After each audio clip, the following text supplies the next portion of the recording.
your testimony here this morning. Now, I know some of my colleagues, there's not much really to ask because we're here recognizing and honoring the work that the system has been doing over the years. But if you could share with us a memory, something that is dear to you, that happened within your time serving, in your case, Ms. Georges, that still resounds within you, what would that be? And I would ask also the same thing to Ms. Hendrickson.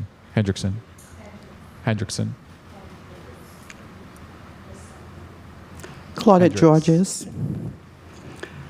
There was one incident during,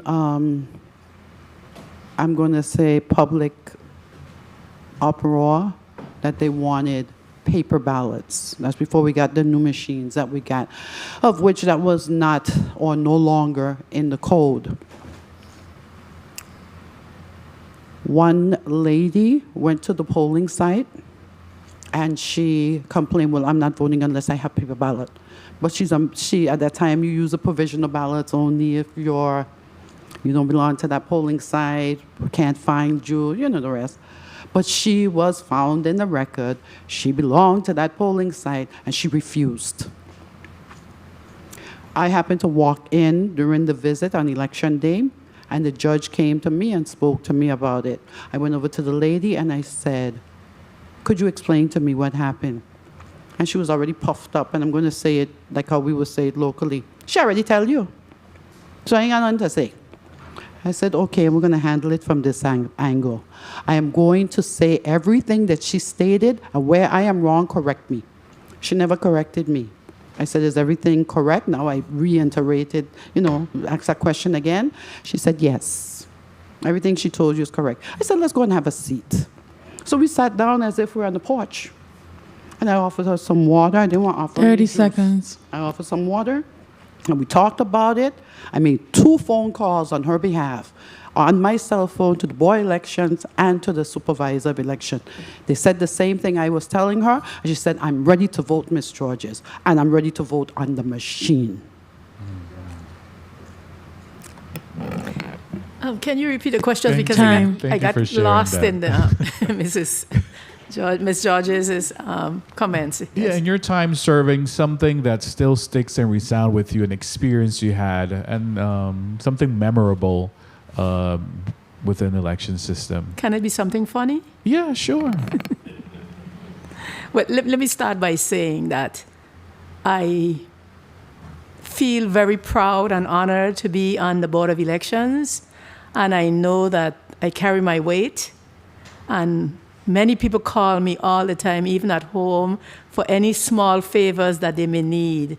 I think I may have sent out so many absentee ballots to persons who know me, who live stateside. I've paid my own money because it's too late when they decide that they want to vote, and it's all good. But I would remember, I'd be walking down the street, and somebody would say to me, Ms. Hendricks, I gave you one. But I wasn't even on the ballot.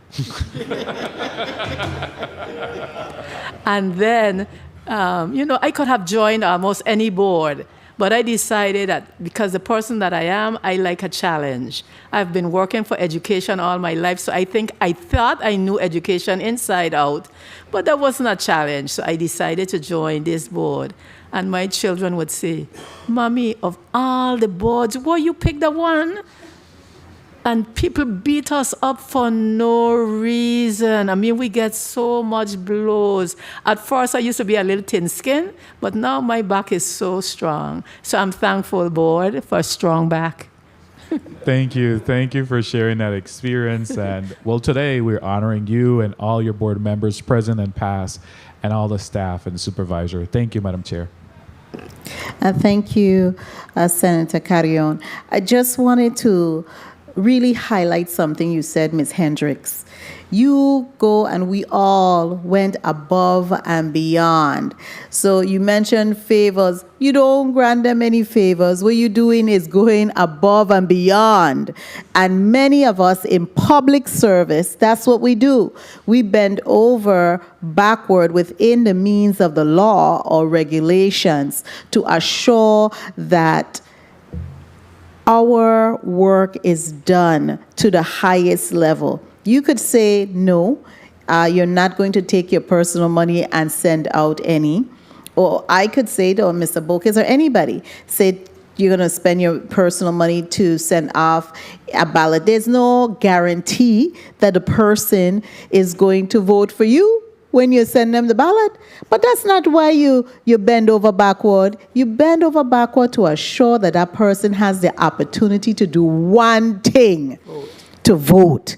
And that is what this piece of legislation honors and commend all of you, all of us who have served as board members, members of the staff of the election system, just to honor, because it does take a lot. You're not looking for reimbursement when you do those things. You're looking to assure that the person had the opportunity to vote because you respect and give honor to those who came before you, who allow us now to have that right to vote. I want to thank you so much for both of you for your memories shared in the trenches working at the election system.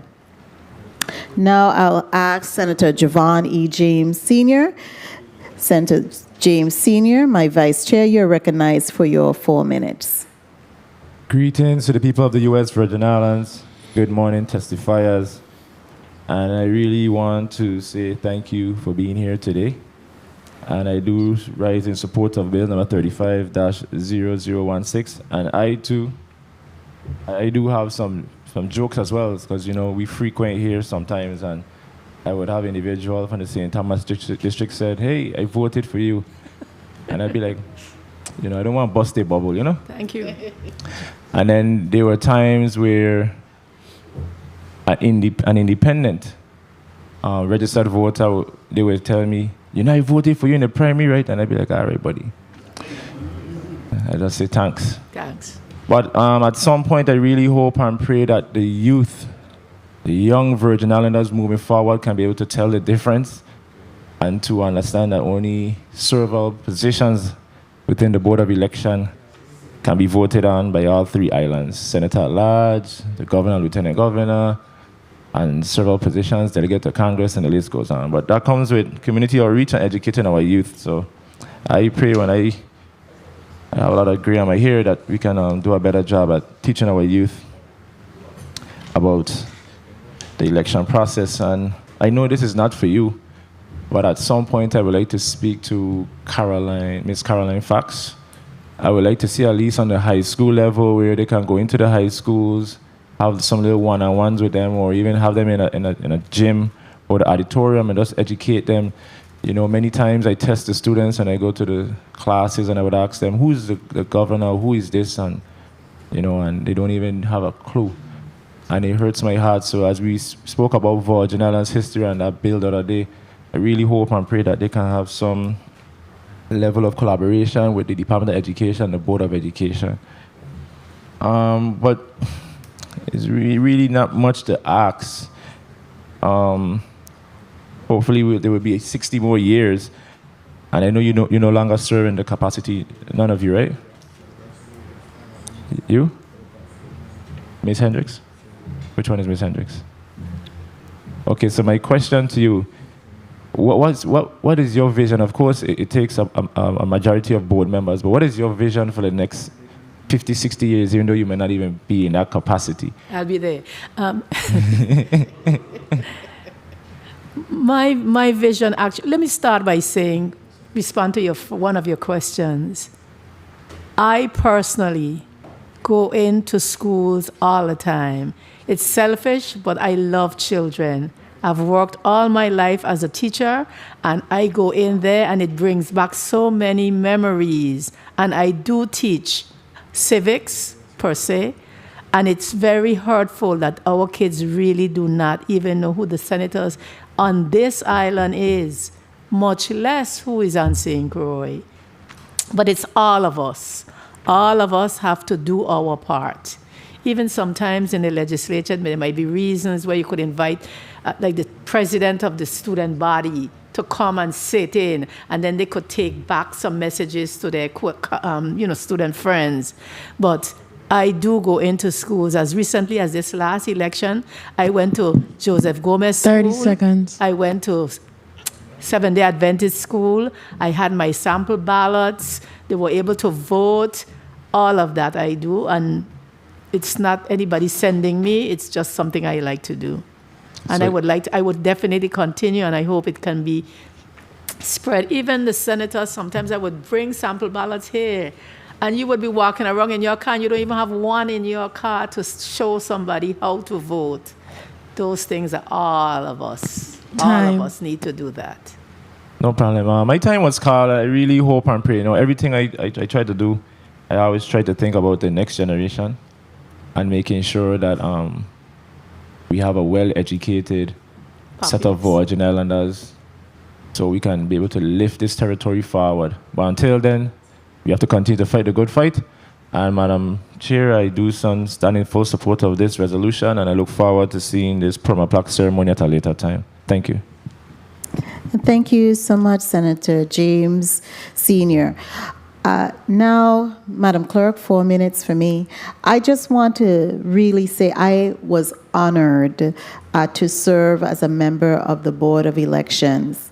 We did a combined, Ms. Hendricks, myself, Ms. Wells, to go out in our community to educate.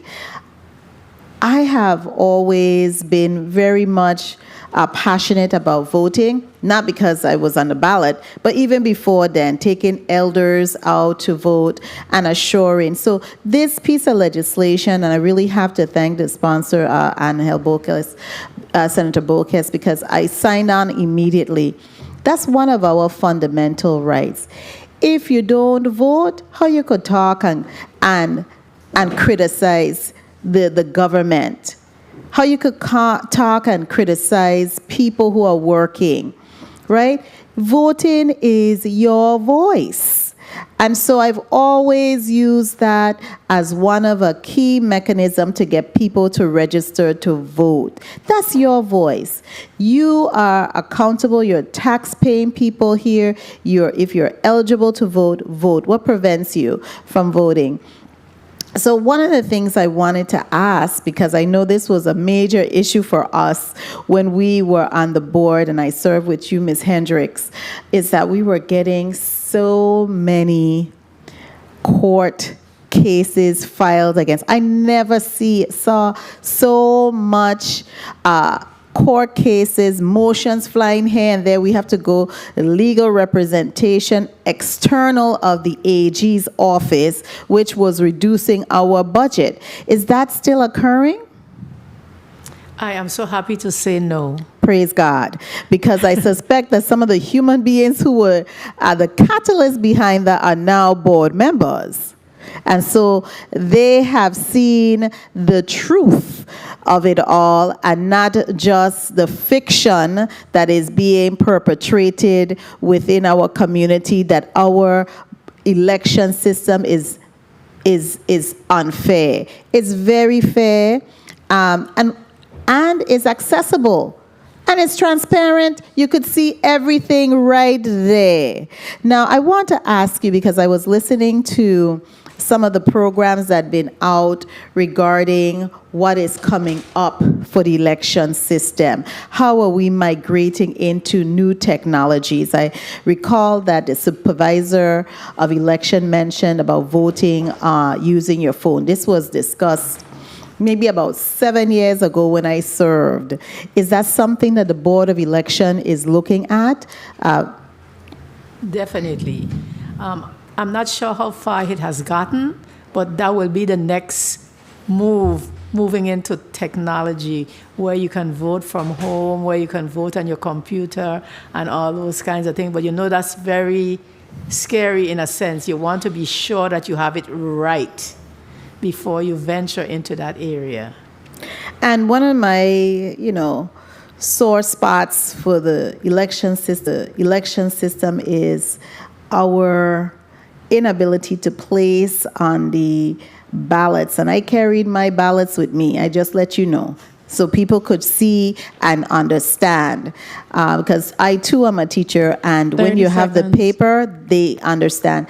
Was to place the photos of persons who are vying for different positions, as according to law in Title 18, on the actual ballots. Is that ever going to happen? I am not sure. I wouldn't want to speak on that issue because I am not sure. Except that we have tried it many times, but the pictures are never looking like the person. Understood. Even our pictures so sometimes. they're distorted. Sometimes your face is elongated or it's spread out wide. So it's a bit askew, but our faces don't look like the person. My photo don't look like me now. I could tell anybody that. You having your braids, it looks different. But hey, I think it would definitely help us and also the electorate to see that in place. Especially going forward. So it may be something that we could look at perfecting and be able to roll out. Ms. Joseph, as long as you would put forward the monies, remember, money makes the mayor run. So, And I think we were willing to do so. Senator Bolkes, you are recognized for your 4 minutes. Thank you, Madam Chair. And Madam Chair, I want to thank you and thank all the members of this committee for supporting Bill number 35-0016. Today, this morning, we are here to respect and honor what I consider the gatekeepers of the narrow corridor to public service. The election system, if it were not for them, we would not be able to have elected officials now or even in yesteryear, from governors, lieutenant governors, senators, board members. The Board of Elections, to include the Board of Education, are organic act-created boards. That shows you the magnitude and importance of the Board of Elections, to include the Board of Education. It is important that we always support and honor and respect the public officials of our society who tirelessly work day in and day out to conduct responsible and fair actions on behalf of the people of the Virgin Islands.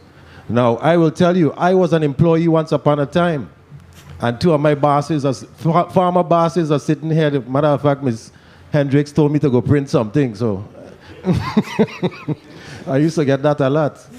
And Ms. Hendricks, Ms. Georges, thank you for being here today. And thank you for all of the things that I have learned from each and one of you, because I worked for a board, a 14-member board, and let me tell you something.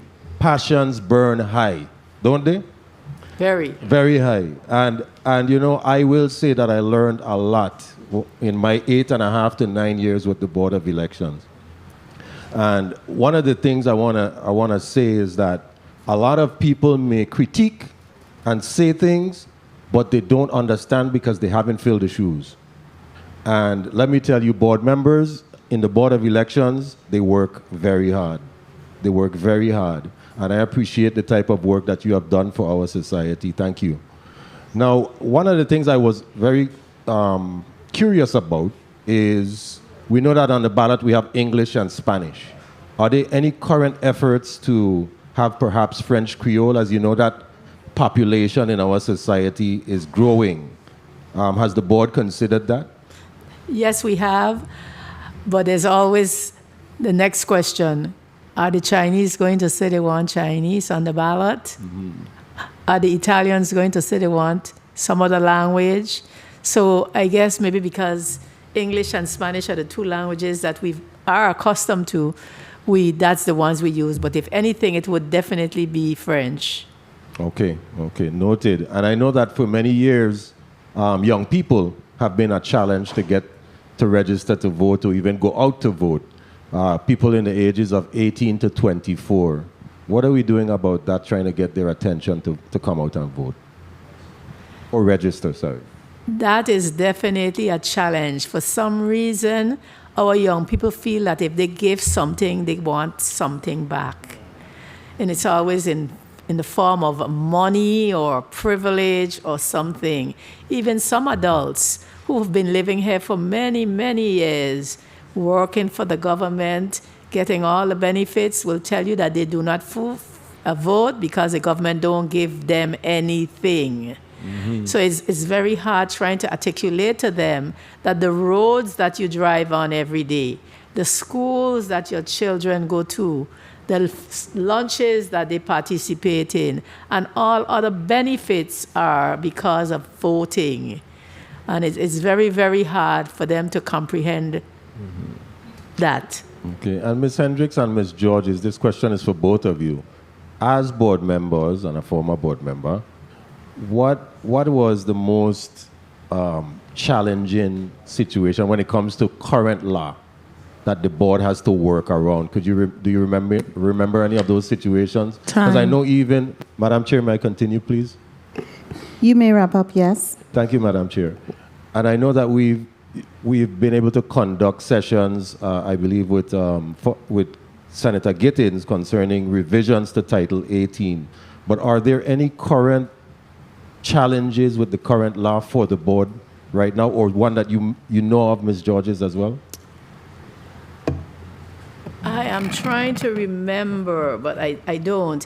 But I know that Title 18 in itself is a challenge because, like you say, the things that happened yesteryear are not the things that are happening now. Technology, mostly technology. You know, like as you said, voting by mail, voting absentee, all of that is changing. But remember, at one point, if you were going away, for instance, you couldn't vote before, but now you can vote before you know, because we have early voting, which has opened up windows and gates for us to do a lot of other things. You know, so those things, because early voting was not in the original Title 18. This is something that was implemented at some point. Even voting centers that we have now, where you can vote wherever, rather than based on your address, you would go to Frenchtown if you were living in that area. If you were living in Tutu, you would go to Portable Shelter, but now you can go wherever. I would like to put out a plea that please have our people in the islands to utilize early voting. There's a reason for that. On election day, I know some people like the fray, they like to be, you know, in and up and down, and you could still do all of that, but you don't have to vote on that day. You could go to see who all is online, you could go to see what's happening, but early voting is for a purpose. On this last election, up to 7 o'clock that evening, the lines were so long because they did not utilize the early voting option. You know? I would really like to see that happen. There's a reason for that.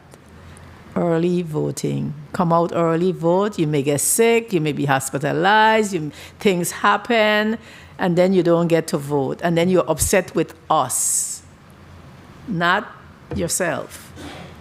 Okay? Senator Bocas, could you please restate the question? Claudia Georges. Senator Bocas, because you are the sponsor of this legislation, I would allow you some leeway. Kindly restate the question for the testifier. Thank you, Madam Chair. Appreciate it. I was asking that during your time as a board member, were there any instances where you had a challenge with the current law at the time that you think needed to change or even needs to change at this current point in time? Claudia Georges, when I served on the Board of Election, the biggest challenge was the machines that we had at the time.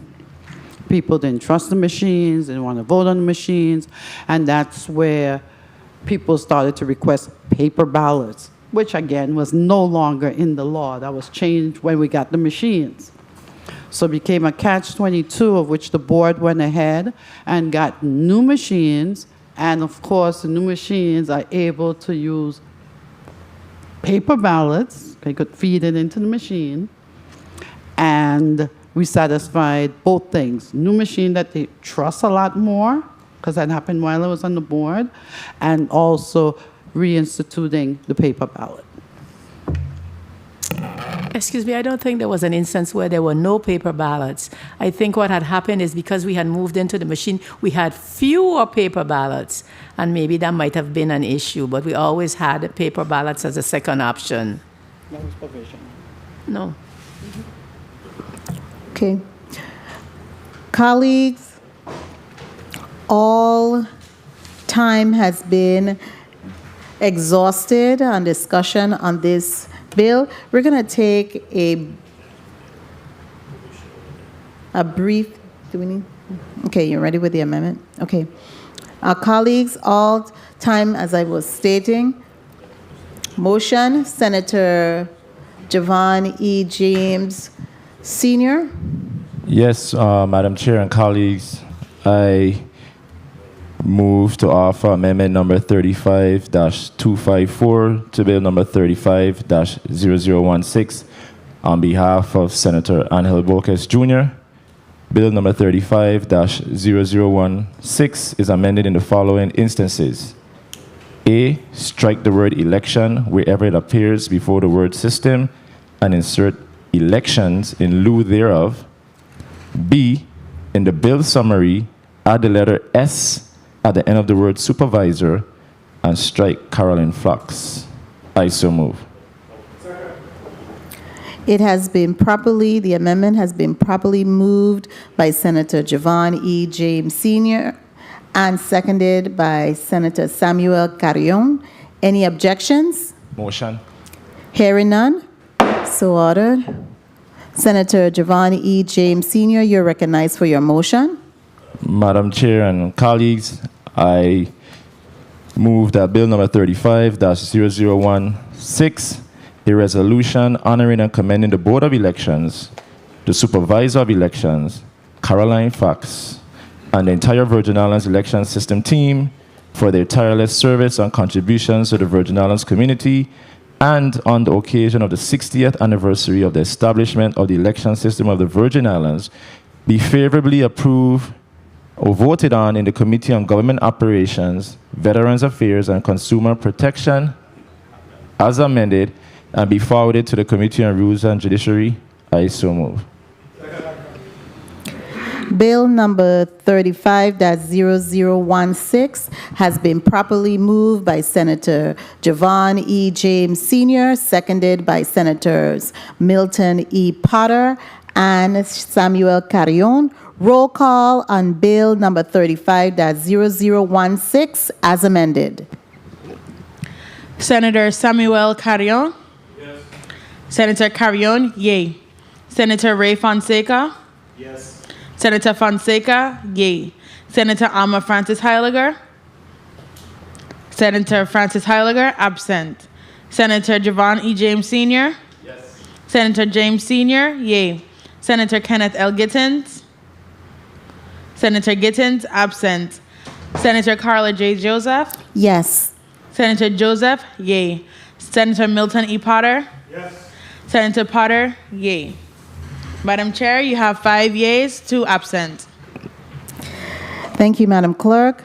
Bill number 35-0016, a resolution honoring and commending the Board of Elections, the Supervisor of Elections, Caroline Fox, and the entire Virgin Islands election system team for their tireless service and contributions to the Virgin Islands community, and on the occasion of the 60th anniversary of the establishment of the election system of the Virgin Islands as amended has been favorably voted upon in the Committee on Government Operations, Veterans Affairs, and Consumer Protection, and will be forwarded to the Committee on Rules and Judiciary for further action and consideration. Colleagues, I really want to thank you for that.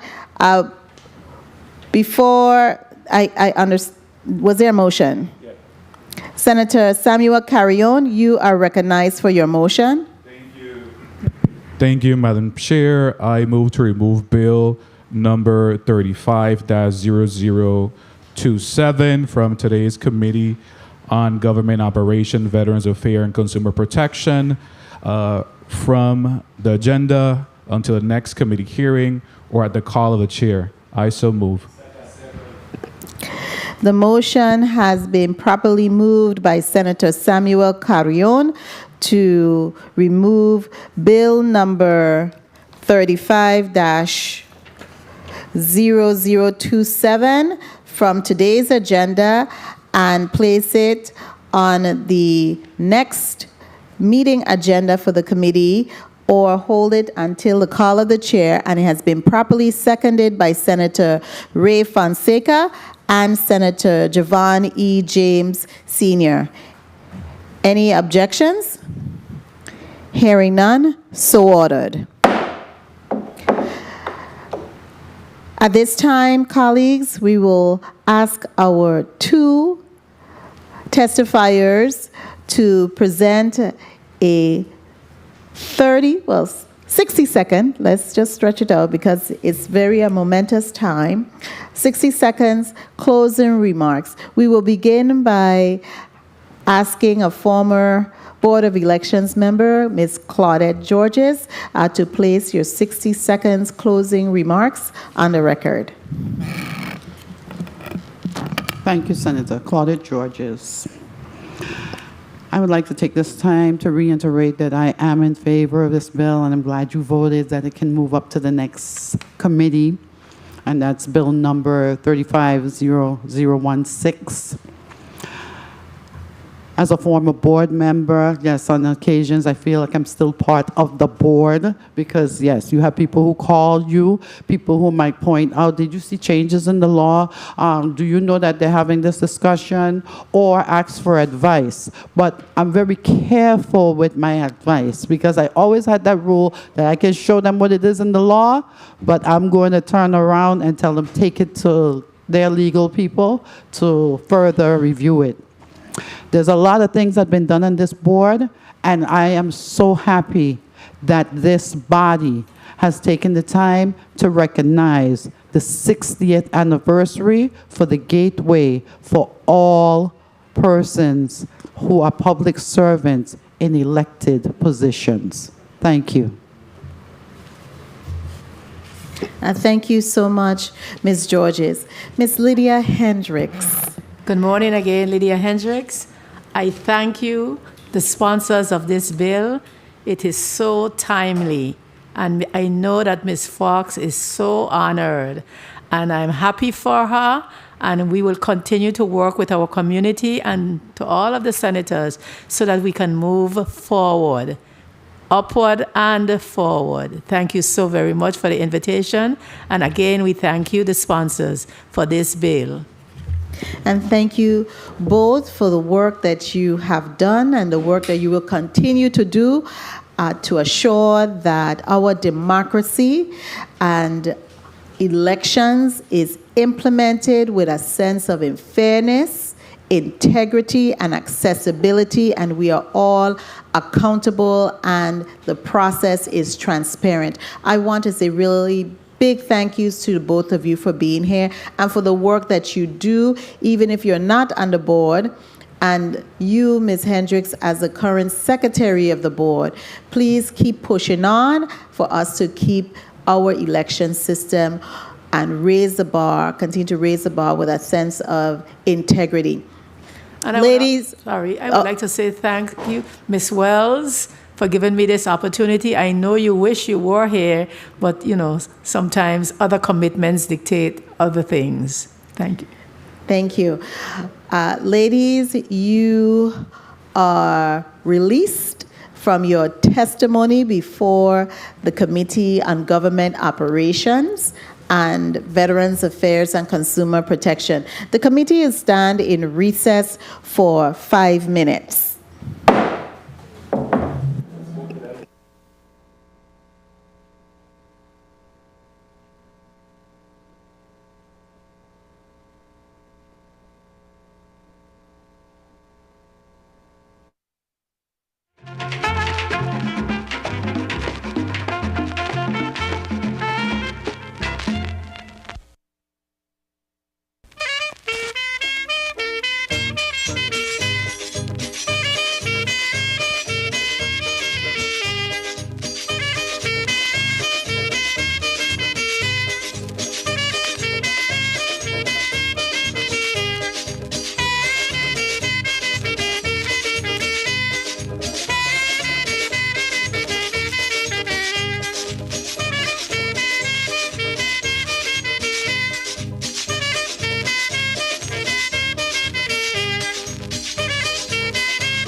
It's the nature of man. It's the earth man.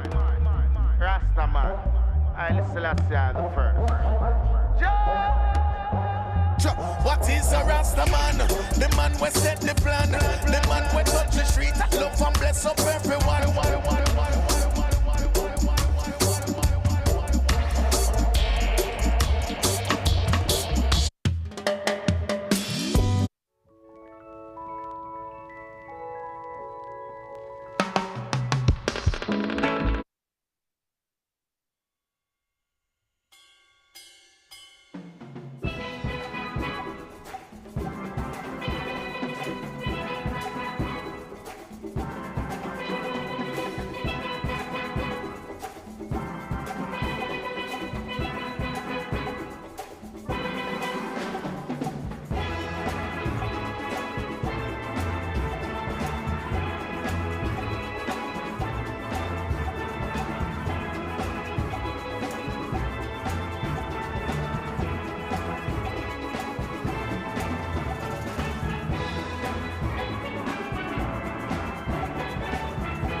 G6 Productions.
The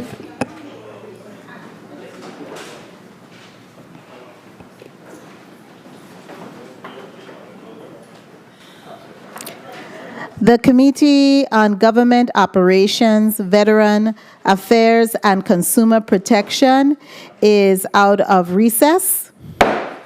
Madam Clerk, kindly read into the agenda the next item. Kindly read into the record, rather, the next item on the agenda. Block 3, 1 p.m. to 2:30 p.m. The committee will receive testimony concerning Bill number 35-0062, a resolution honoring and commending Gregory Hodge, BKA DJ Avalanche, for his outstanding contributions as a disc jockey, radio talk show host, and entertainer, and presenting to him the official key of the Virgin Islands. This bill is sponsored by Senator Javon E. James Sr. The invited testifiers are Mr. Ian Turnbull, Director of the Divisions of Festivals, Mr. Gregory Hodge, also known as DJ Avalanche, Mr. Ricky Baines, Operations Manager at Smith's Ferries.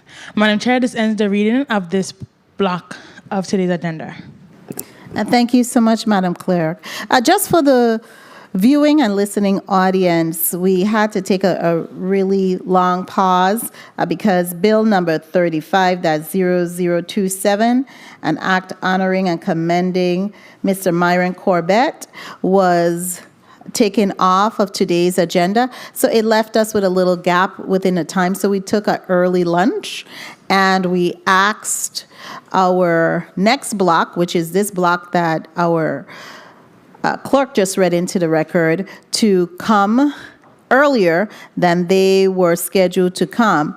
And so we really want to really thank you for making that effort to be here a little earlier.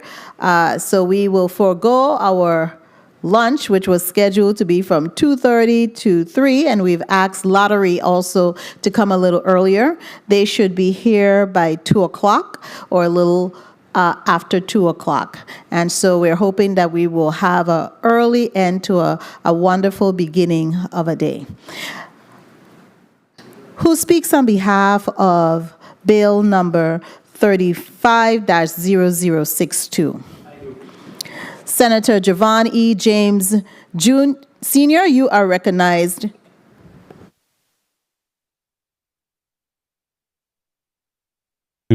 Thank you, Madam Chair and colleagues.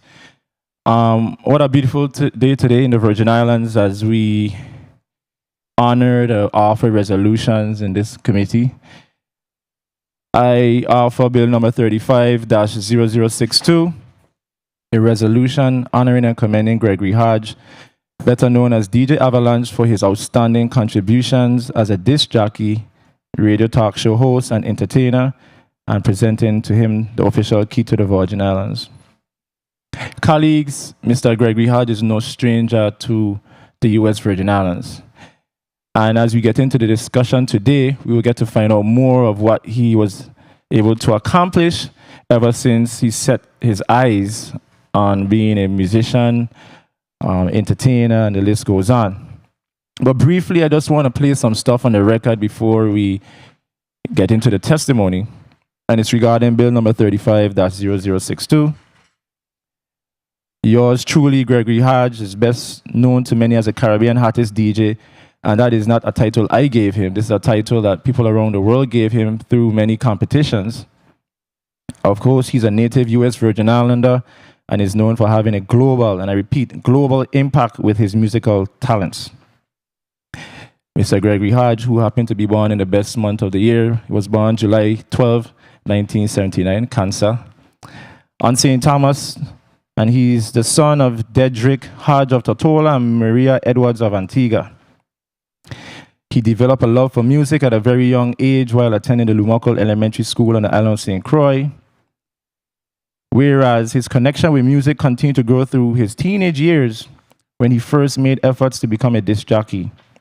And those efforts grew from a passion to career and now a legacy. Mr. Hodge graduated from the St. Joseph High School on St. Croix, and he began making music a full-time job and also created a line of unique soca, reggae, and hip-hop mixtapes and songs. DJ Avalanche became one of the most sought-after disc jockeys in the Caribbean, traveling throughout the world, and earned his reputation as a Caribbean hottest DJ when he won Heineken's first DJ competition in 2003. In 2005, DJ Avalanche ventured into the world of broadcasting, and he hosted his own radio program, the DJ Avalanche Radio Show, which many of us should know. He also won multiple awards, including the Best of the Virgin Islands over 10 times, and the Addy Awards, to name a few. DJ Avalanche has performed and hosted at some of the Caribbean's biggest parties and festivals throughout the world. And it's so timely that this resolution came at the height of the carnival, so it's fitting. Fast forward to 2018 and 2019, he participated in the world's largest Caribbean festival at sea, the Uber Soca Cruise Festival, where he was titled and awarded as the festival's best DJ for both years. And as you have seen, recently we had a successful event with the Uber Soca Cruise for the St. Thomas Carnival. DJ Avalanche has produced several chart-topping songs and rhythms featuring some of the Caribbean's biggest stars such as Marshall Montano, Patrice Roberts, Problem Child, Bungie Garlin, most recently being Grenada's 2022 Road March title for the song High featuring Jab King, St. Croix's 2023 Groovy Soca Monarch for A-List featuring Pompa, and most recently Trinidad's 2023 Road March with the song entitled Hard Fet by Bungie Garlin. Colleagues, this Virgin Islander has traveled the world representing the Virgin Islands flag, and many times without little to no backing from the government of the Virgin Islands. And this is what being a real musical ambassador is being about. Everything is not about the money, but the pride that you have for your country where you were born. And I'm happy to offer this bill because during the pandemic, DJ Avalanche could have given up, but he used his online platforms and worldwide fan base to provide entertainment to thousands of individuals while collaborating with the Virgin Islands Department of Tourism, specifically the Division of Festivals. His achievements as a DJ is truly remarkable, and it will be reflected here today with some of the testimonies that will be presented by individuals like Mr. Turnbull and Ms. Seeley, and the list goes on. And lastly, colleagues, I'm asking you for your support with this measure as we give our son of the soil the key to the city or the key to the Virgin Islands. And I'm hoping and praying with that key you can be able to unlock many more doors. So best wishes, and thank you, Mr. Gregory Hodge, for all that you have done for the territory. Thank you, Madam Chair, for the time.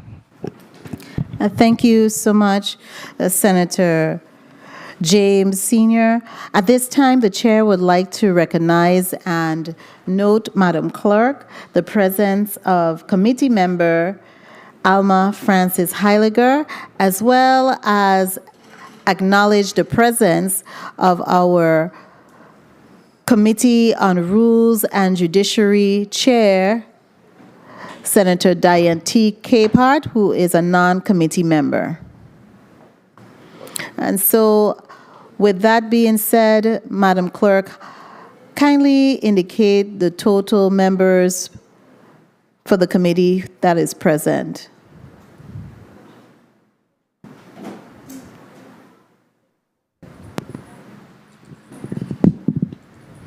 Madam Chair, you have 6 members present and 1 member absent. Thank you so much, Madam Clerk. Okay, at this time we are going to, I believe we have some persons who are joining us online, as well as the honoree. Do we have some persons, media, who has joined in and linked into or linked on to the proceedings online?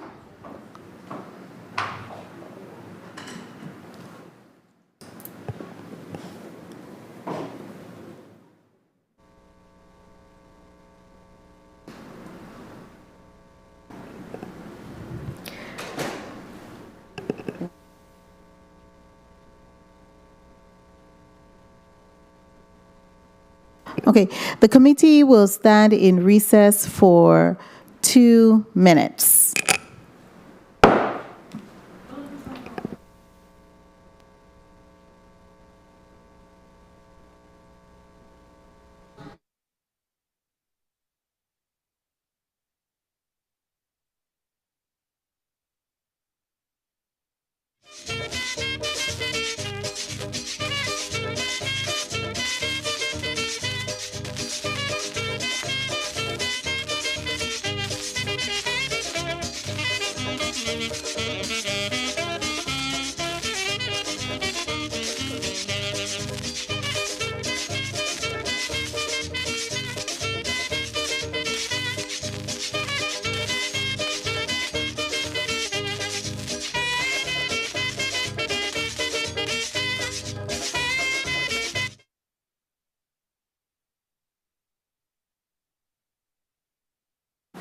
And we are back on record. We were able to get some of those kinks ironed out with the two testifiers who are going to be joining us virtually. First, we'd like to acknowledge the presence of Mr. Ricky Baines, Operations Manager for Smith Bay Ferry. Mr. Baines, would you be so kind to turn on your camera on your phone?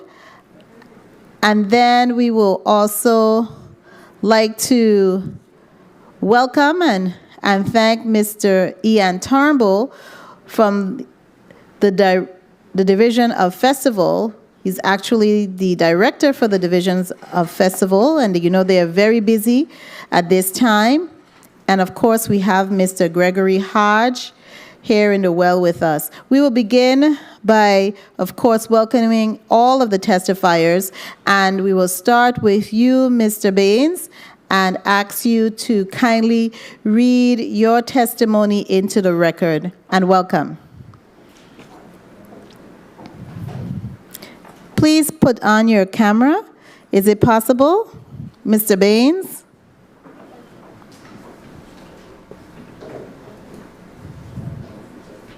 There we go. Okay, and we're not hearing you. You sound muted. Well, you're muted. There's no sound. Try again. We can't hear what you're saying. Media? Have you put on your mic, Mr. Baines?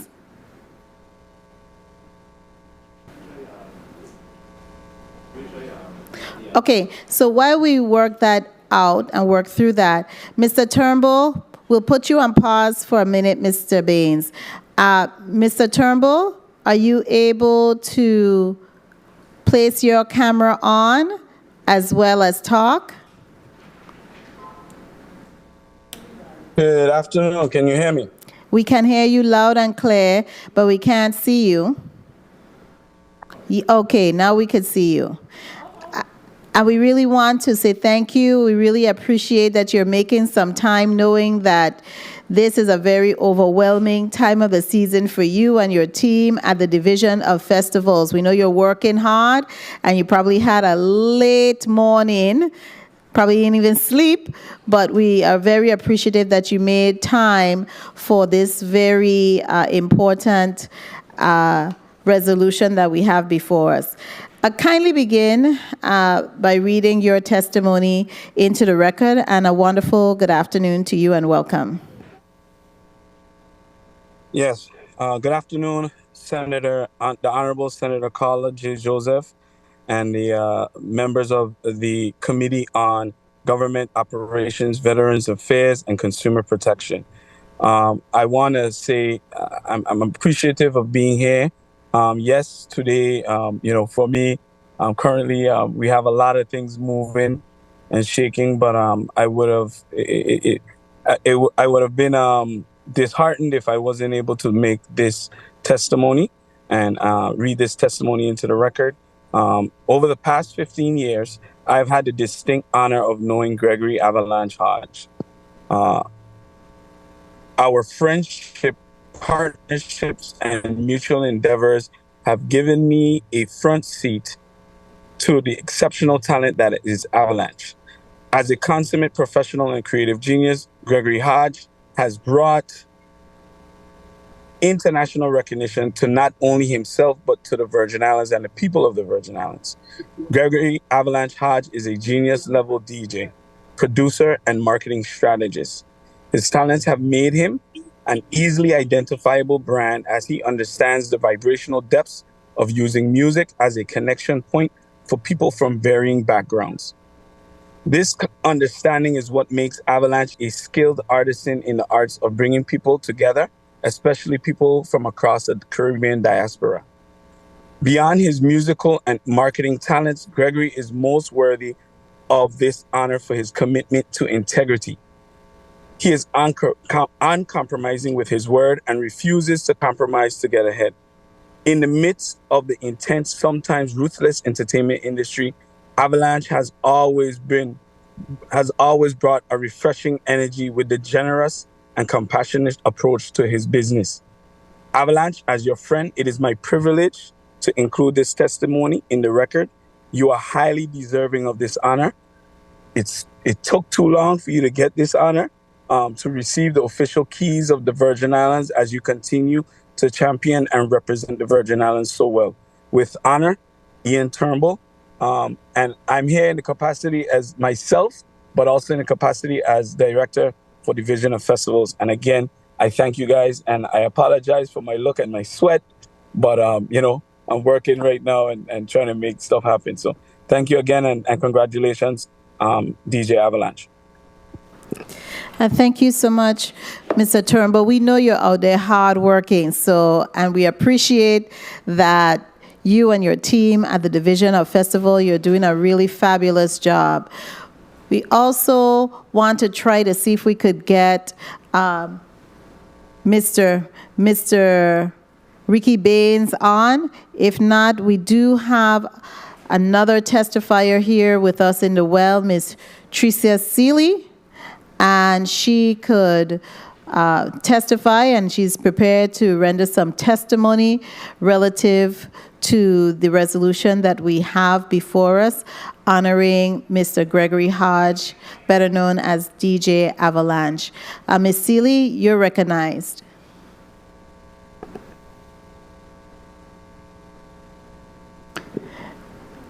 Try again.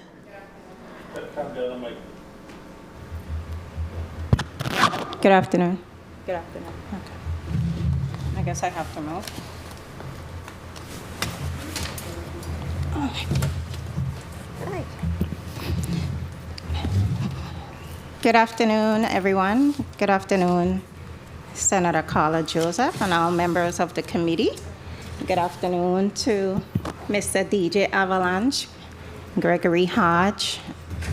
Good afternoon to the Virgin Islands. Happy Carnival to everyone. My name is Tricia Seeley. I am the president of 4VI Girls, Inc., which does business as Carnival Kaleidoscope Juve Troupe. We are a nonprofit organization that was formed in 2014, basically to try to revitalize our Juve product here in the Virgin Islands. As we know, in the past we have been plagued by violence and crime and events that left our Juve product dwindling, basically. People were not coming home. A lot of people weren't coming home for Juve anymore because Juve would end prematurely, and we wouldn't get to enjoy the activity like we did when I was growing up, starting at 3, 4 o'clock in the morning. A group of friends and I went to Trinidad, and we experienced Juve troops in 2014, like I said. I think it was like February of 2014. And the minute we ended that experience, I said, I want to bring this home. Because I had a son that was a band, the member of Poison Band at that time. And every year he would be so disappointed because he had prepared for Juve. The group had prepared for Juve all these months, and Juve morning came and they weren't able to perform for the community. And so automatically, as I experienced that Juve in Trinidad, I said, I'm going to do this when I get home. Now, I didn't know how I was going to get it done in a month time, but I was willing to kick down doors to make it happen, because to me, this is an important part of our culture. So the first thing we had to do was find a DJ. I tell people all the time, I only pretend to be a fitter, but I'm really not. I'm a homebody. I don't know anything about what's going on. DJ Avalanche name kept coming up. And I didn't know who Avalanche was. I ran him down. I got his number from somebody, and I ran this young man down for days, right? I ran Avi down. I call him everywhere, and on his cell phone, on his, I think he was at 105 Jams at the time, and I hunted him down until I finally had to say, look, young man, I don't know who you is. And I ain't one of your fans, but I need a DJ for this concept that I'm trying to bring back to St. Thomas. I am looking for a good DJ, and I heard you're the man. That was 2014. Avi said, yeah, Juve Troops, I know about Juve Troops. I experienced it in Trinidad and wherever else throughout the Caribbean. And he signed on with Carnival Kaleidoscope Juve Troop. And for 5 years, we brought the house down in St. Thomas with DJ Avalanche on the ones and twos.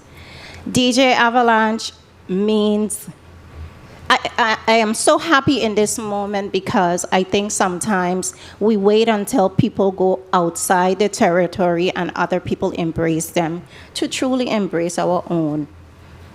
And I think this resolution, the resolution honoring and commending Gregory Hodge, aka DJ Avalanche, is timely. I mean, in this space that we're in now, where we're trying to revamp our entire carnival experience, I think this is timely because DJ Avalanche has played a major role in helping to revitalize the Juve product, which so many people look forward to every year. People call Carnival Kaleidoscope just to know, are you going to be on the road this year?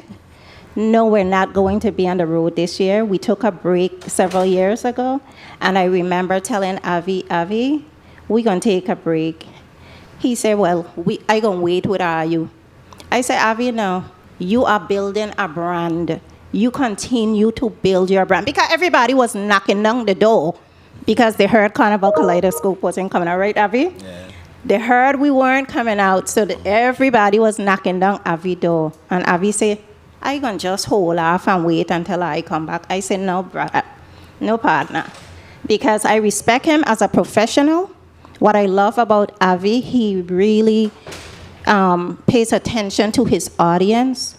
So Carnival Kaleidoscope is a more mature Juve troupe, more professionals, the senators and, all of us up in there jamming. So he knows how to read his audience. He knows some of the songs that they play now, right, Avi, that we won't, necessarily want to hear. And I appreciate him because he doesn't play for himself.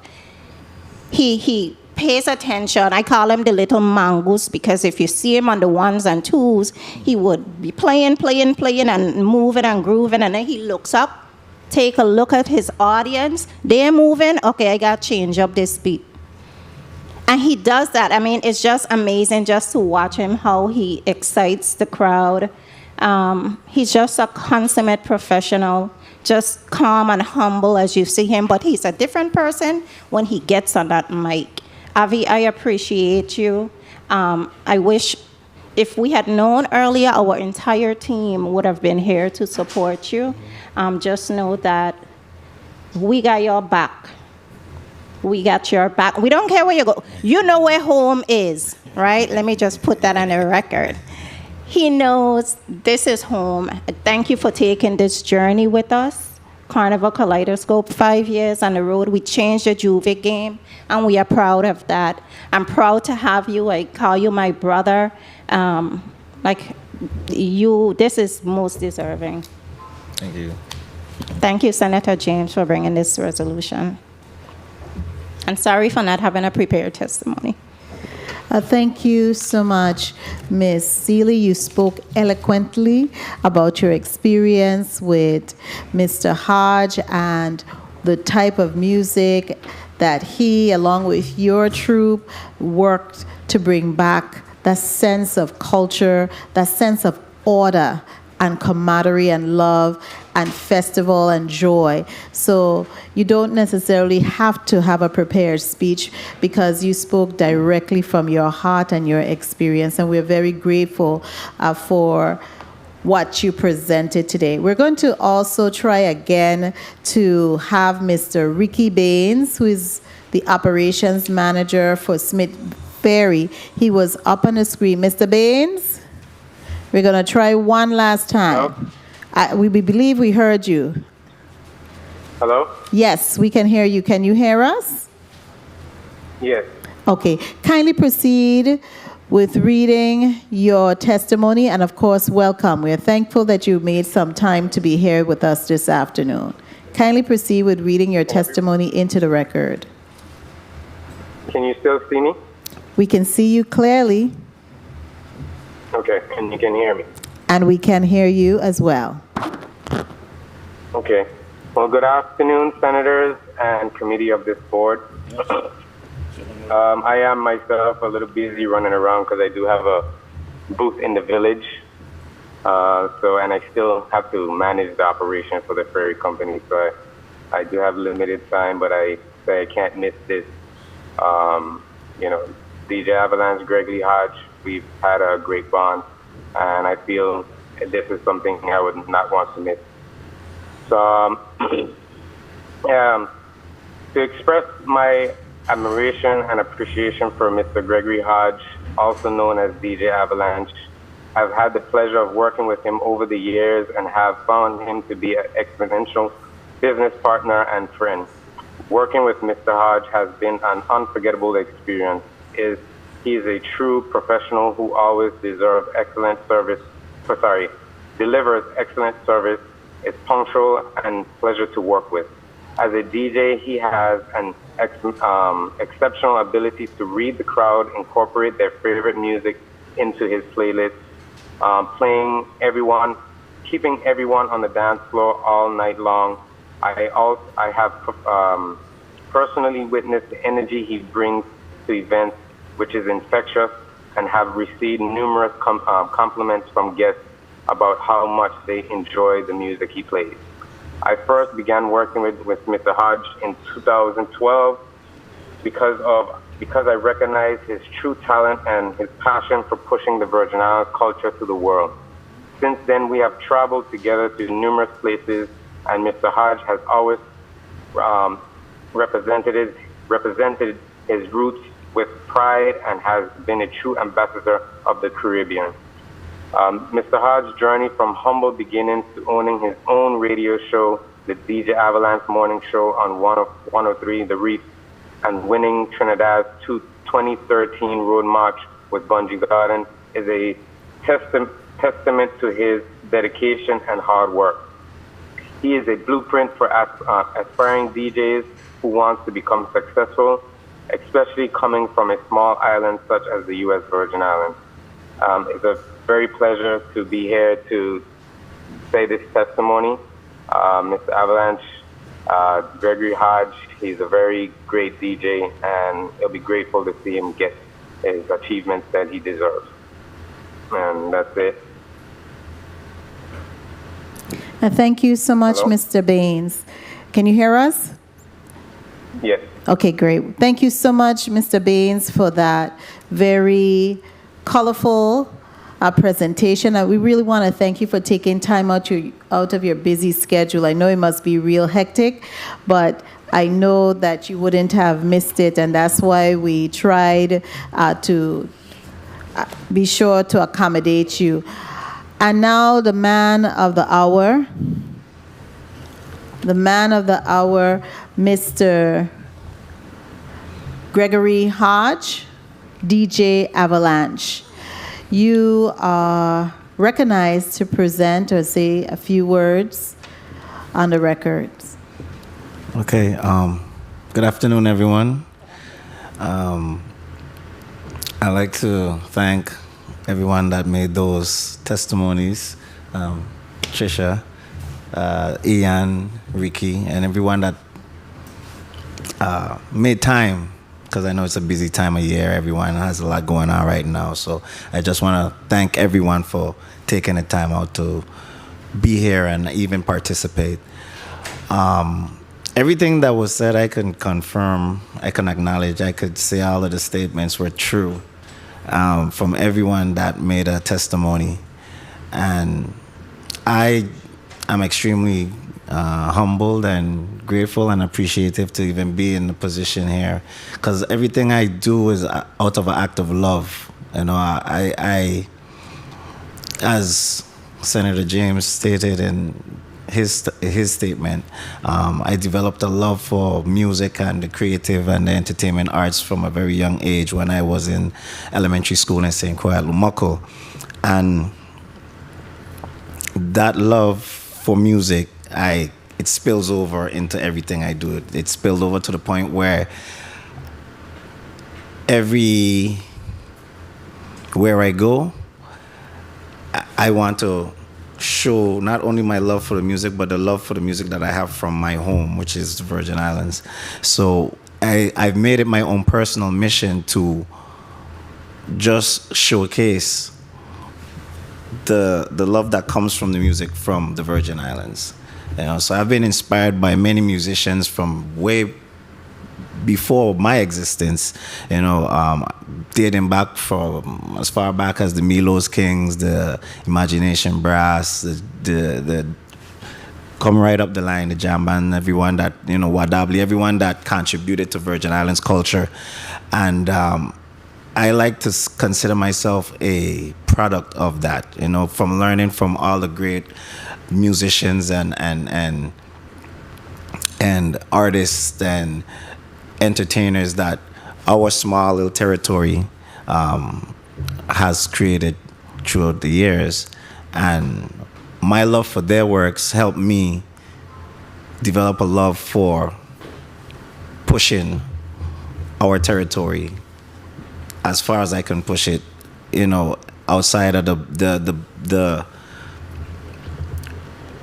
boundaries or the limits that anyone might think. Because I always feel like we're from a small, physically small, you know, island, St. Thomas, St. Croix, St. John, Watt Island, geographically small, but our talents are huge. You know, we produce some of the most talented individuals in the world, and not just in, you know, music in my field, but in many different fields, from, you know, sports and athletics to academics, to the range goes on. And my thing has always been to just use whatever platform I have. At one point I was doing a radio show and I had radio programs, or if I get booked to do a festival show or produce a song with an artist or anything, incorporate elements that's indigenous of the Virgin Islands, something that could be connected to the Virgin Islands, so that it could showcase to the world someone who may not even be aware of the Virgin Islands existence. They could get educated and learn about the place I call home. You know, so again, I say everything that I've done in this field has been out of an act of love and passion for my home, which were initially where I got the love of music and arts and entertainment anyway. And I just always wanted to make sure that I continue to push our product, our home, to the boundaries of the world, so that people could be aware. Because I personally feel it's the most amazing place in the world to be. I've had many opportunities to leave and, establish myself in other parts of the world or bigger cities and rub elbows and do things as I've been exposed to a lot of major entertainers, but my thing has been that I want to be an inspiration to younger folks who are in the field of art. So not necessarily arts, anything that's their passion. I wanted to be able to just be able to show that we can do things from our little community. We could do big things from our little community. You don't necessarily have to go out in the world. I mean, it's always good to go out and experience the world, make those experiences, but huge accomplishments could be made from right here in the Virgin Islands. That's always been a message that I wanted to deliver through my actions. And with all is said and done, I'm just extremely, grateful to be even in this position, to be acknowledged for a lot of the musical achievements and works that I've done that basically was done out of love. I never really looked or asked anyone for any help or anything. For example, when Trisha even mentioned, hey, I want to do this thing to help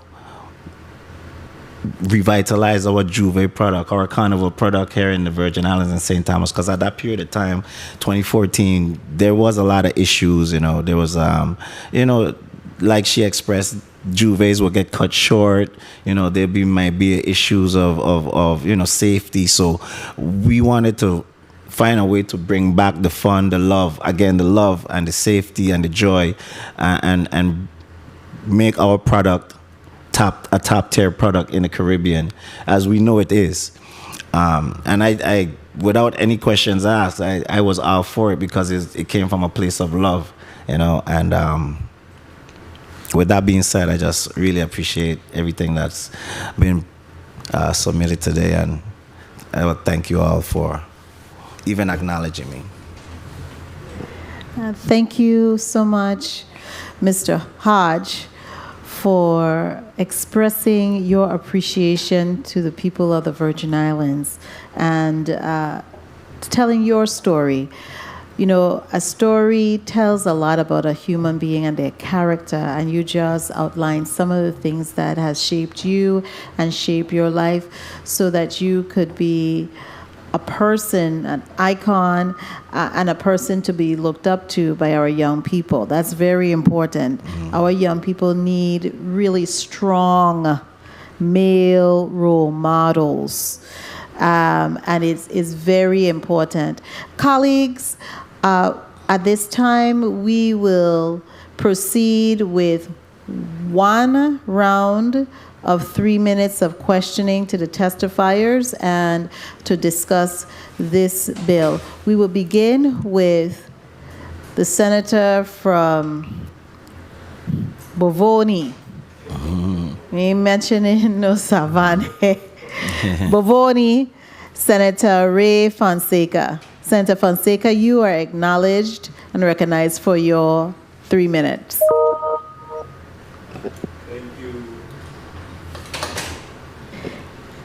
Kindly, media, kindly place Senator Fonseca mic on. Try again, Senator Fonseca. You're on. Yes, thank you, Madam Chair. Can you hear me? Yes, yes, thank you, Madam Chair. Yes, I'm a born Savanero, grew up in Bovoni, but I am in full support of Bill 350062. Like Mr. Hodge has testified, he did it out of love for the community, and it's so important when we as Virgin Islanders begin to love each other. Because, I want to just go back, they got, for example, we had some testimony here just recently from the Liberty Mobile when they have over 60,000 clients, but they only have 135 employees, and some of them don't even speak English, you know. And of course, you know, we got, you know, this St. Croix black guy, Mr. M, Mr. and Mrs. M.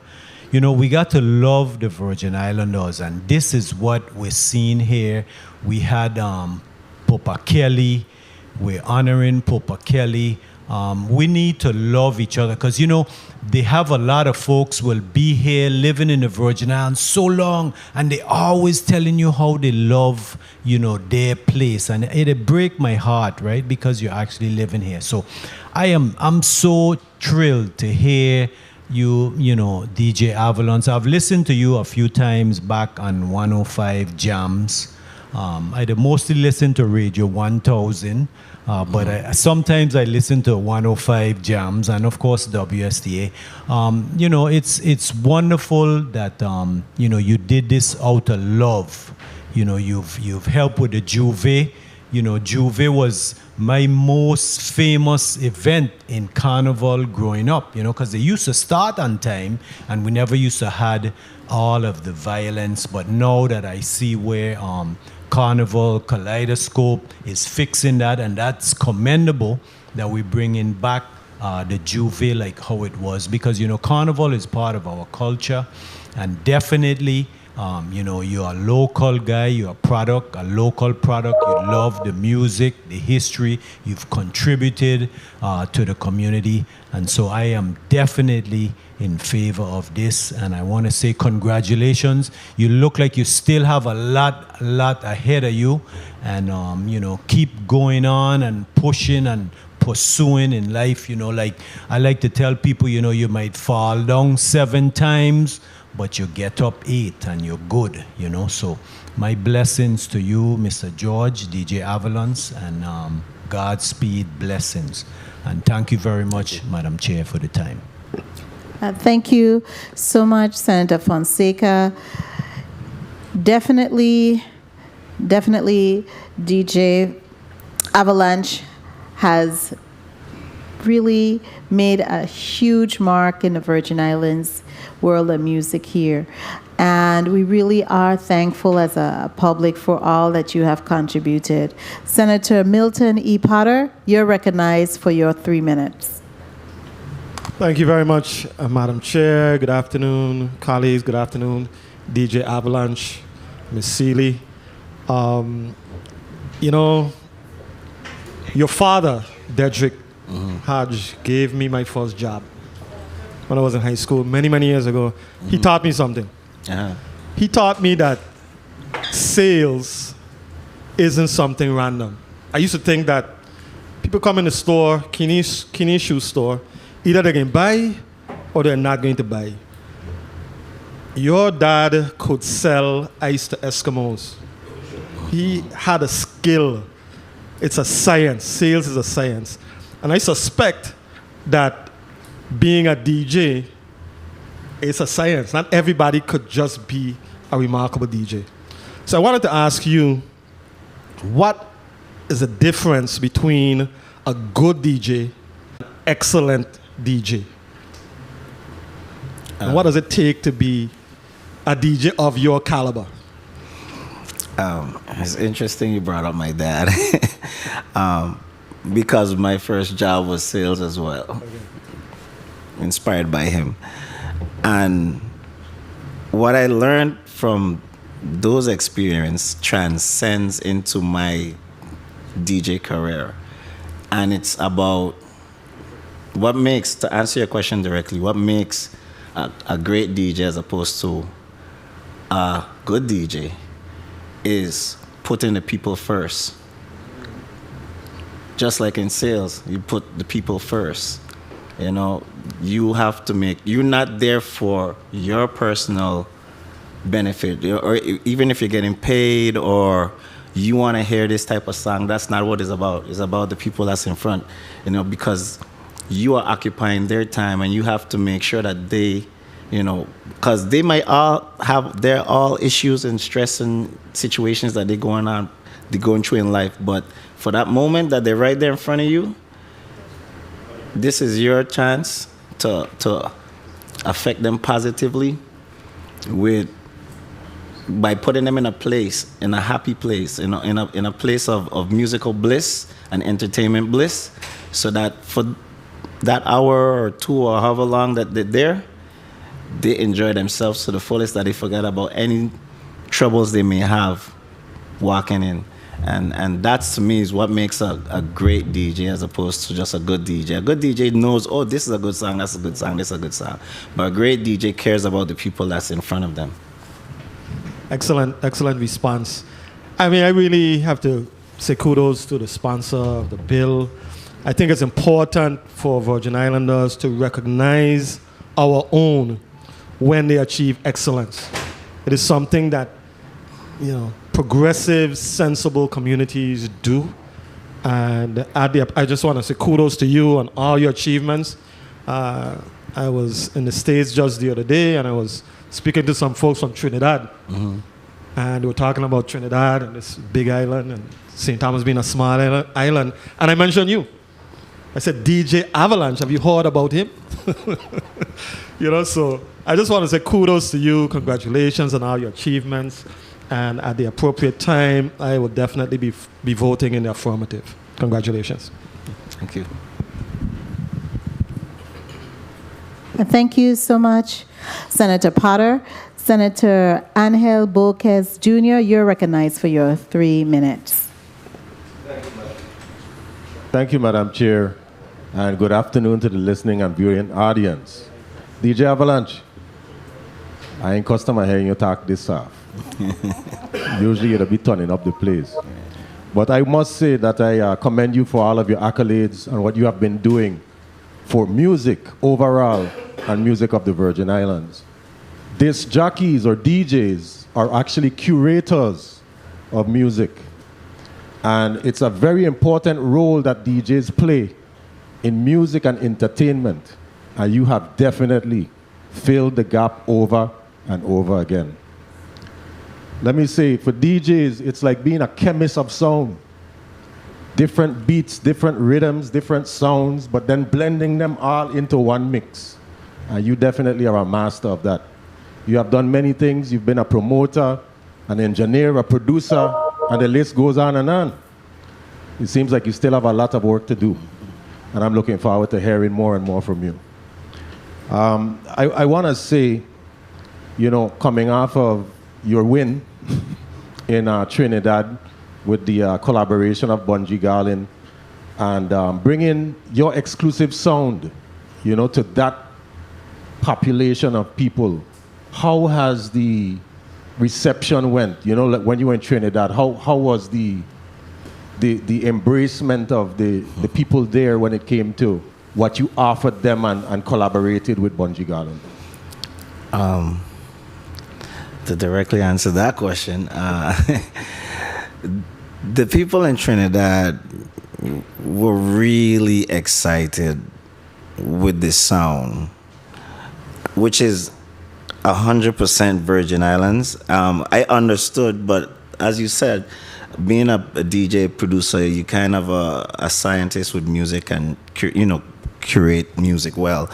And I kind of understood that Trinidad, they like a certain style, but I found a way that I could kind of blend our style with what they like, and that's how I came up with that beat. And when I collaborated with time, you can wrap up. Yeah, when I collaborated with Bunji or Ian Alvarez, that's his name. It worked well because when I say Trinidad look up to him as a national treasure in the realms of music, and it brought a fresh new sound to them that they fell in love with. So immediately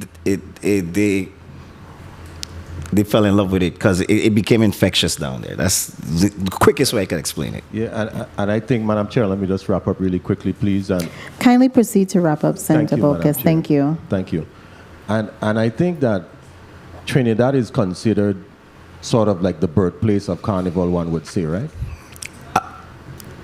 I wouldn't say the birthplace, but they have marketed Carnival, the Carnival experience or the Carnival culture on a very major scale.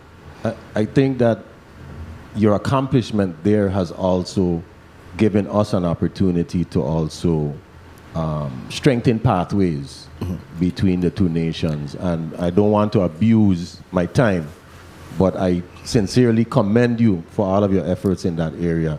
And I'm not a committee member, but if I were, I would definitely be voting in the affirmative. And once it comes to rules and judiciary, you can count on me for my vote. Thank you, Madam Chair. Thank you so much, Senator Borges. The chair will now recognize Senator Diane Capehart for your 3 minutes. Senator Capehart, you're recognized for your 3 minutes. Thank you, Madam Chair. Good afternoon, colleagues. Good afternoon, testifiers, legislative staff, the people of the Virgin Islands, and happy Carnival. This is most fitting for, as we celebrate Carnival, we've been celebrating and honoring people in the music industry, those who bring pleasure through music for us. So I just want to say thank you. I'm not in this committee, but I thought it was fitting that I attend this meeting because, you know, we have to not only recognize individuals who have made an impact in our community through their jobs, but we also have to look at the music world too. So you have connected with listeners, arranging playlists, taking music requests, establishing a reputation through the DJ world. From what I've been hearing, you've been professional and punctual. It's nothing worse than having a DJ for an event and he come late. So that's a good characteristic to have as you serve us. I just want to say this is something that I would want to see as a DJ who have made a mark in our community, that you teach this trade to some of our young people. Do you have any mentors that you mentor to introduce them to the profession that you are in? Well, I've been DJing as Avalanche since 2023, over 20 years. I don't have the exact number.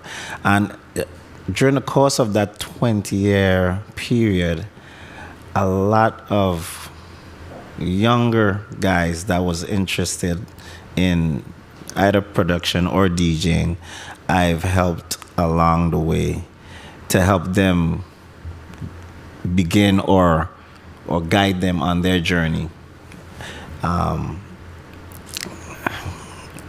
It's so many DJs right now that's locally in the community that I've helped, and I don't have an official program, but normally people would see me just wherever they can get in contact with me or online, and once they extend their hand that they have an interest in that, I'm always there front and center, literally with no wants. I just do it out of love again. I mean, if I was to call names, there are a lot of guys now like Lionel Blucher, which he goes by the name of Joker. Kashif Hamilton goes by the name of Country, DJ Country. I mean, Malcolm Vex, what's his real name? It's like literally all the younger aspiring musicians and especially if they want to get into production or DJing, they find a way to get in contact with me, and I just help them. Thank you. Madam Chair, I don't know if you can give me the leniency. Yes, definitely. A DJ story that I have. So kindly proceed, Senator Capehart. And this is just like, you know, when a DJ playing, I've seen from my experience where I almost lost my life going to a VI party in Florida, where just imagine a lot of VI people in a party, and the person who's holding the party gets a Jamaican to play the music. Now, if you know, Jamaicans love reggae, we love our calypso, we love our soca. Right. So somebody go to the DJ and say, can you play some jam band? Can you play some VI music? And the Jamaican say, me don't play them kind of music, you know? So with that, there was a big brawl, big problems. A bunch of us from VA said, we going back and playing, we ain't doing nothing with this. So it's good when a DJ could feel the pulse of his crowd and accommodate them. And that's what I've heard about you. So thank you. I look forward to voting for you. All I know that when I hear DJ Avalanche, me know you know. But when I hear, I know the jam gonna be good. Thank you. Thank you, Madam Chair, for your leniency. You're welcome, Senator Capehart. Senator Francis Heiliger, you're recognized for your 3 minutes. Thank you. Good afternoon to my colleagues, to the people of the territory, to the staff, central staff alike. Mr. Hodge, what are 3 words you would use to describe yourself as a DJ? 3 words. Passionate, dedicated, and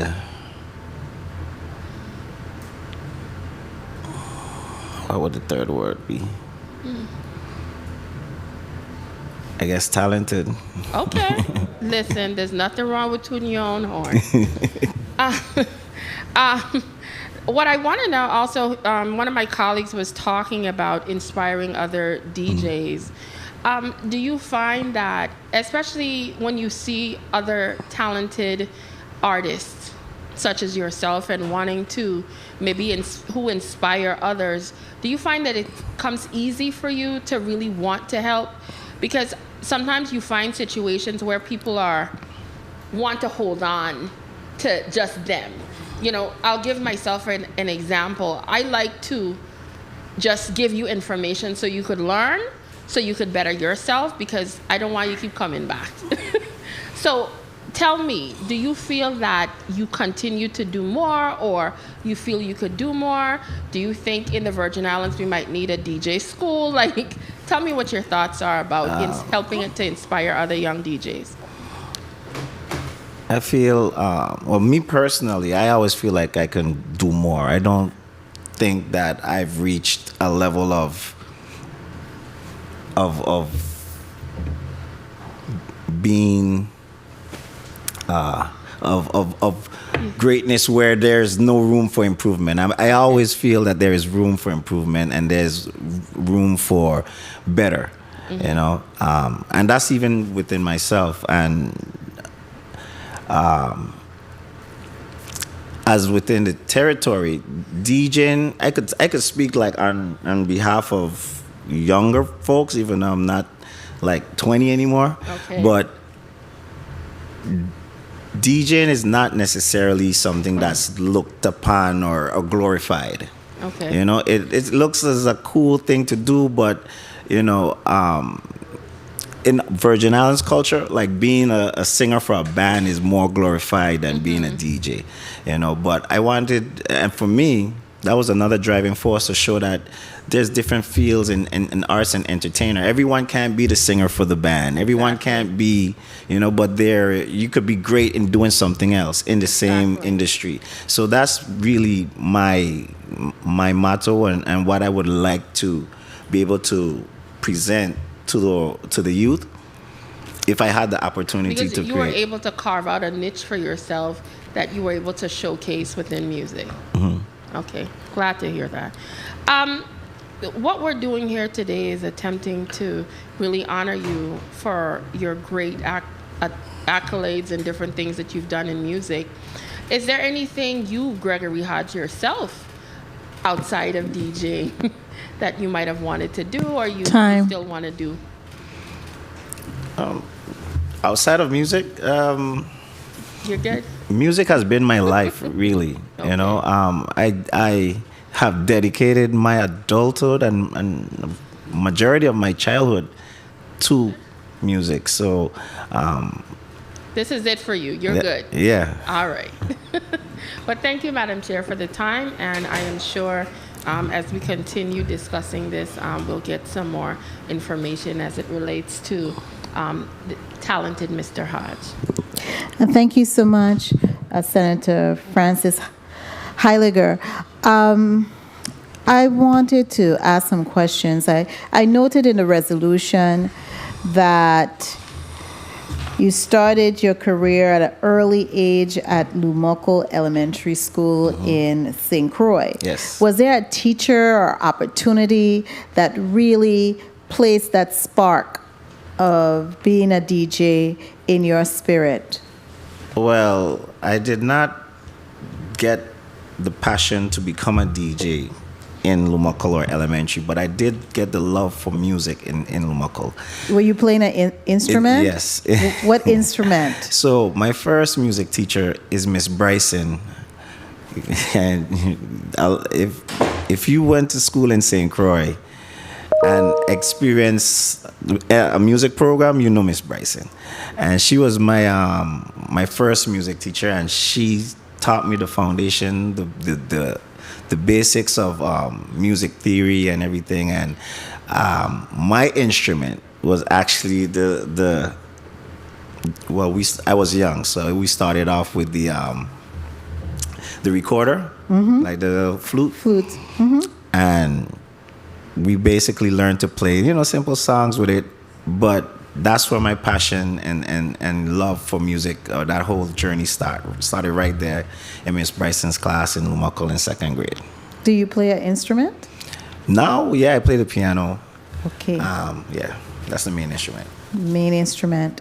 Also, we did have a discussion, and I growing up in St. Thomas, didn't know Ms. Bryson, but we always look back and say, who were those individuals who played such a critical role in shaping you to be the person that you are today and to have this passion? So I'm glad that you were able to pinpoint a person, Ms. Bryson from St. Croix, who was that person. Now, when did you get your first big start, or really realize that, hey, I am a DJ, I'm being really sought after by a number of people? I would say that happened in St. Thomas. So I moved back to St. Thomas. I was born in St. Thomas, as was stated previously, but I grew up in St. Croix. After graduating from high school in St. Croix, I came to St. Thomas to go to UVI, and this is where I stayed. And on my free time, at that time I already was dabbling with being a DJ as a hobby, nothing major. But I started to get popular amongst my peers from the university, and I would do parties there, and word just started to spread throughout the community, and then I started to get hired for events in the clubs, and it just kind of exponentially grew after that, and then eventually. And when did you start putting together beats? Beats? Because let me just reveal, one of my favorite person who does beats, and most people, their favorite is Dr. Dre. So that's a different era, but he's still relevant today. But when did you start really expanding your craft to developing beats? So, along the way, I've always been interested in making beats, but where it really became serious, and I became serious with it, is when I got introduced to Bosco. Who's Bosco? Bosco is, I'm trying to remember his real name. Bartlett. Kwame Bartlett. He's passed, rest in peace. So he's one of the members of Jam Band. So I've met along the way when I was working on 105. I got to meet a lot of the guys that was part of Jam Band. So I met Boots, rest in peace as well, Bosco, Harry, all these guys, and they specifically Bosco, he saw something in me. He thought that I could be like a singer more than a DJ. And he invited me to the music studio. And then this is where I would kind of shadow him and learn how they would put together music. So those guys for Jam Band. And from there, I kind of went headfirst into making my beats now. Good. And the reason why I wanted to extrapolate all of this from you is because of what one of my colleagues mentioned about the mentoring. It's such a huge component, but we see how it has benefited a number of us and has benefited you as well, that you had someone to shadow, to give you that guidance along the way. And so, of course, I'm hoping that you are doing the same and you are providing those opportunities to our young people, and not necessarily, younger people, to also enter into this field of study, so to speak, and to hone their craft. And I'm hoping that you have also pinpointed some young person or persons who can benefit with being able to shadow you, knowing all that you have accomplished at a very young age. So if you could tell us how many, if you do have, or are you willing? Well, I'm willing. I'm always willing to extend any knowledge I have to someone who wants to learn or who aspires to or is inspired by things I've done, or getting into the music field. And many young or even some of my peers have expressed to me directly how could they get involved, or how they could get help, or how they could find their way in the music industry. And I've always been right there to just give them the knowledge that I have. Like, I feel like I'm an open book.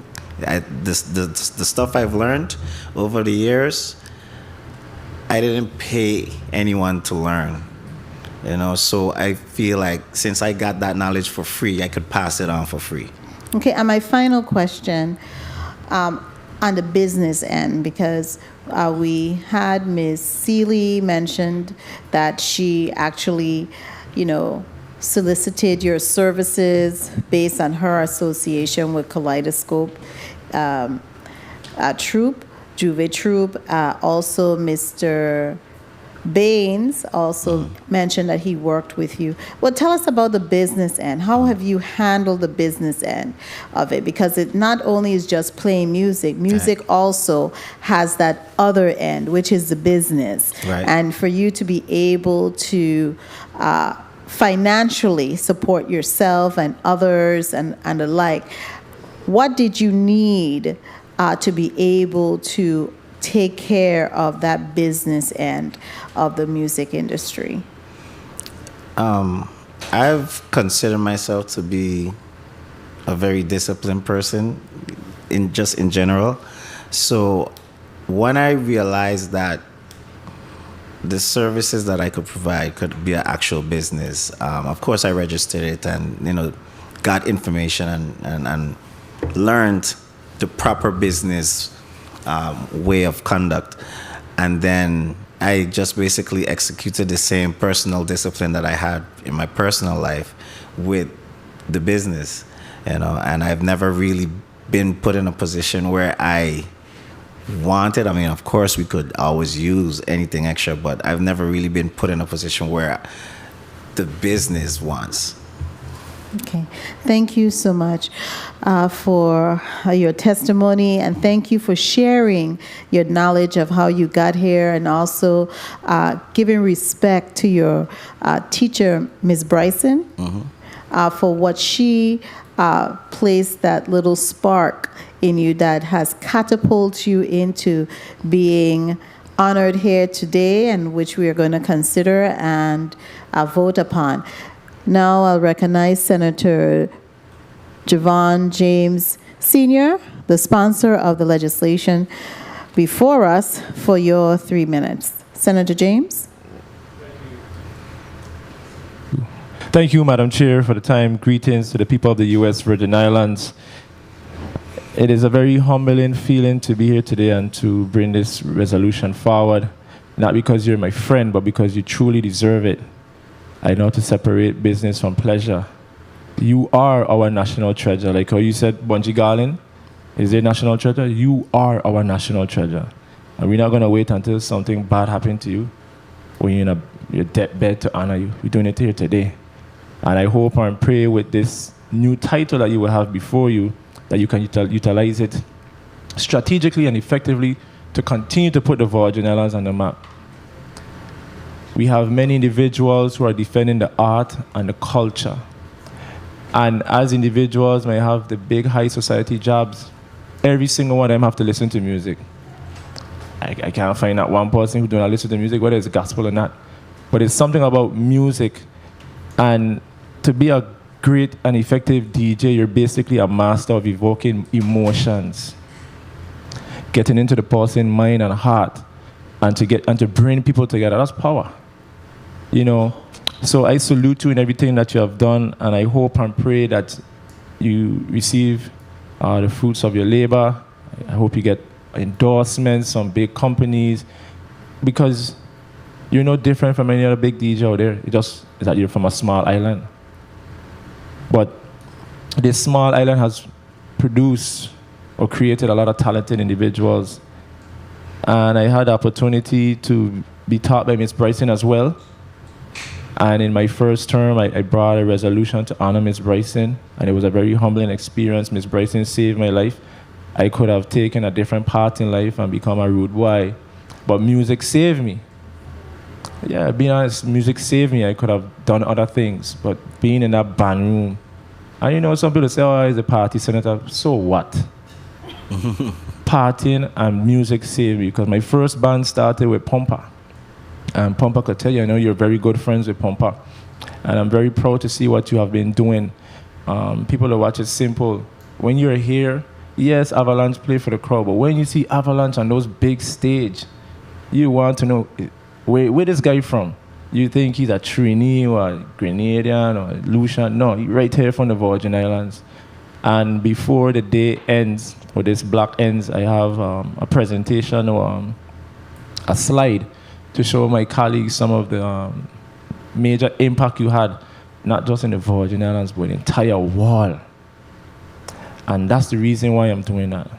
You know, people need to know that even though we might be small, we are very powerful individuals. We have Avalanche, we have Pompa, we have Pressure, we have Adamo, the late Van Benjamin, Desiree, Rima, Emil Griffith, Julian Jackson, Tim Duncan, Aliyah Baston. And we're sending a strong message to our youth that you can be Avalanche, but you just have to work hard. And you have definitely worked hard. So without saying anything further, colleagues, I'm asking you to support Bill number 35-0062.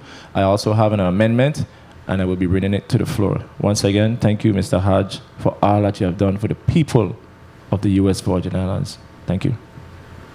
Thank you so much, Senator James Jr. Senior, I'm sorry.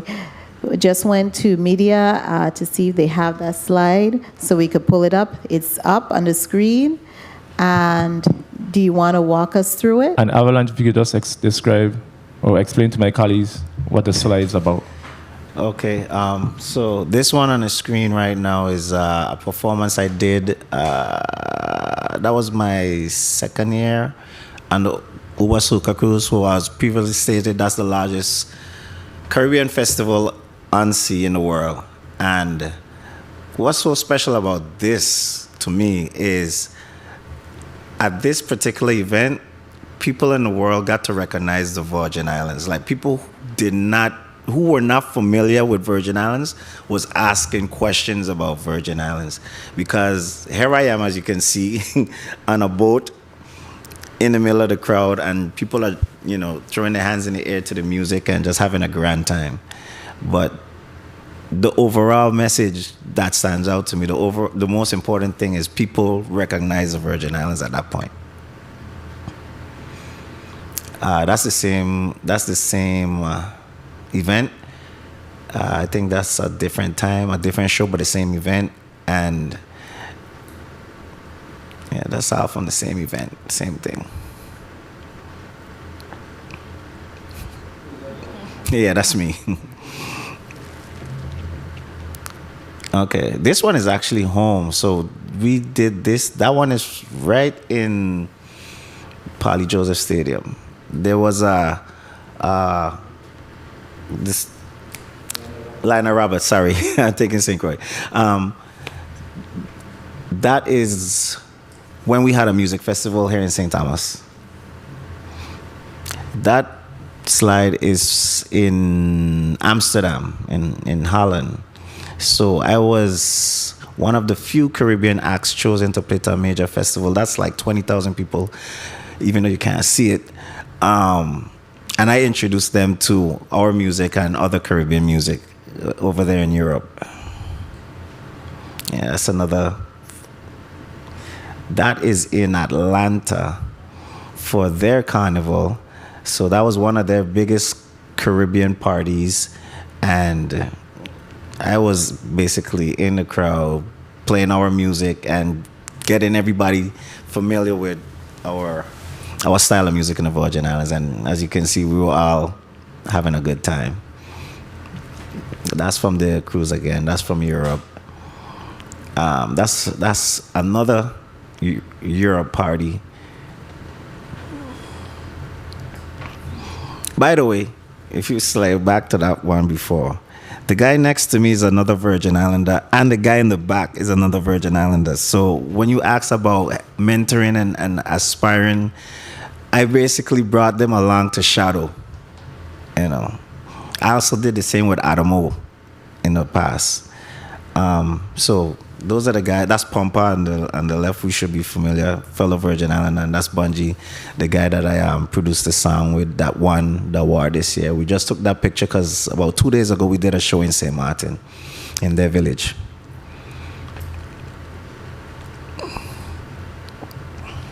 Oh, that's from a show we did in DC. Yeah, with Pumpa, and I just happened to be on the same show, and we just went up on stage together. Nothing planned.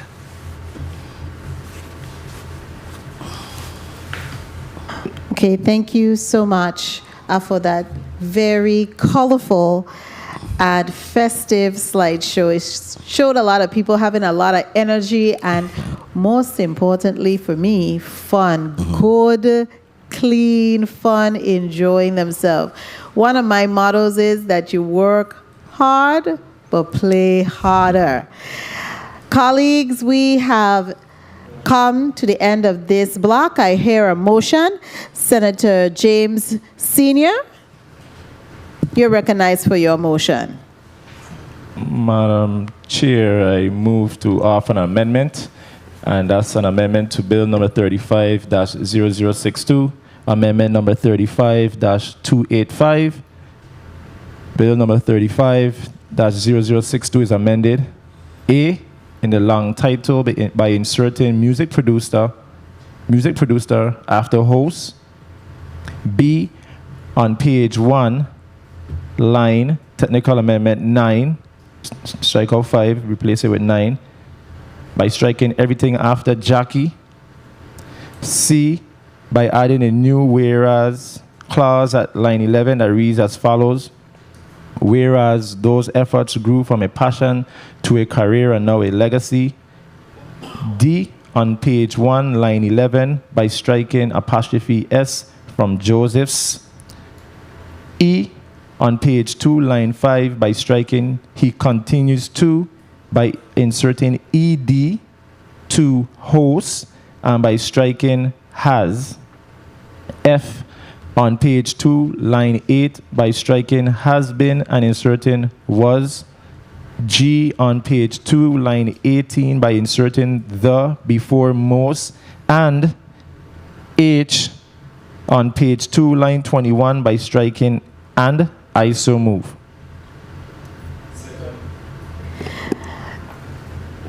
Amendment number 35-285 has been properly moved by Senator Javon E. James Sr. and seconded by Senator Ray Fonseca.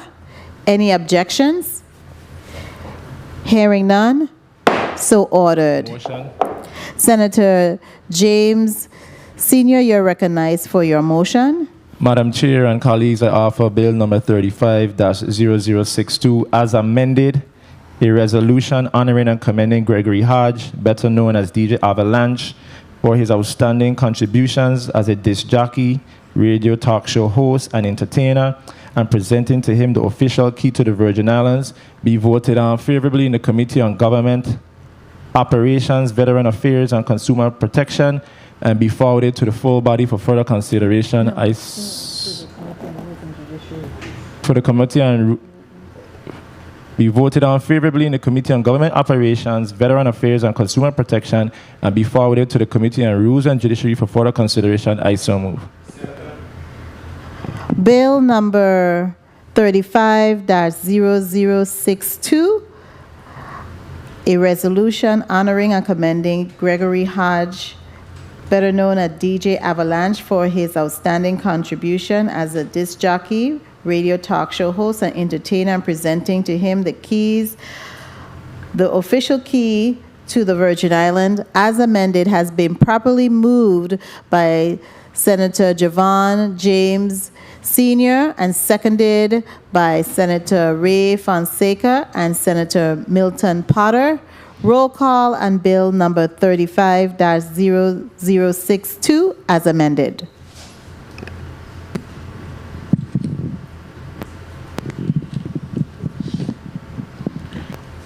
Senator Samuel Carrion. Senator Carrion, absent. Senator Ray Fonseca. Senator Fonseca, yay. Senator Alma Francis Heiliger. Senator Francis Heiliger, absent. Senator Javon E. James Sr. Yes. Senator James Sr., yay. Senator Kenneth L. Gittins. Senator Giddens, absent. Senator Carla J. Joseph. Yes. Senator Joseph, yay. Senator Milton E. Potter. Yes. Senator Potter, yay. Madam Chair, you have 4 yeas, 3 absent. Thank you, Madam Clerk. Bill number 35-0062, a resolution honoring and commending Gregory Hodge, better known as DJ Avalanche, for his outstanding contributions as a disc jockey, radio talk show host, and entertainer, and presenting to him the official key of the Virgin Islands, as amended, has been properly moved and voted upon in the Committee on Government Operations, Veterans Affairs, and Consumer Protection, and will be forwarded to the Committee on Rules and Judiciary for further consideration and action. Senator James Jr., you're recognized for your point of personal privilege. Senior. Thank you, Madam Chair, for the point of personal privilege. Once again, congratulations, DJ Avalanche. Miss Bryson just texted me and she wants me to let you know that she loves you, like the many others that she taught on the beautiful Isle of St. Croix. And I really hope and pray that the message will be sent out there to the entire world that the Virgin Islands is a force to reckon with. And let us continue to raise the bar and let the world know that we might be small, but we're very powerful. So once again, thank you for all that you have done. And I really hope and pray that God bless you many more years on this earth. Take care. God bless. Thank you.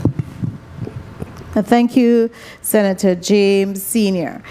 At this time, we will ask the testifiers who are here with us in the well to present a 30-second closing remarks. We'll start with Ms. Tricia Seeley. Ms. Seeley? You're recognized for your closing remarks. Thank you, Senator. Good afternoon again. Just want to thank the senators for passing this measure on to the Rules Committee. Like I said, I believe DJ Avalanche is deserving of this honor. On behalf of my partners, Tara McFarlane, Colette White Amaro, Tito, Sherry, Addie, Boogie. We all love you, Avi, and congratulate you on being bestowed this honor. Have a good day. Thank you so much, Ms. Seeley. I don't see the other testifiers who were joining me here virtually.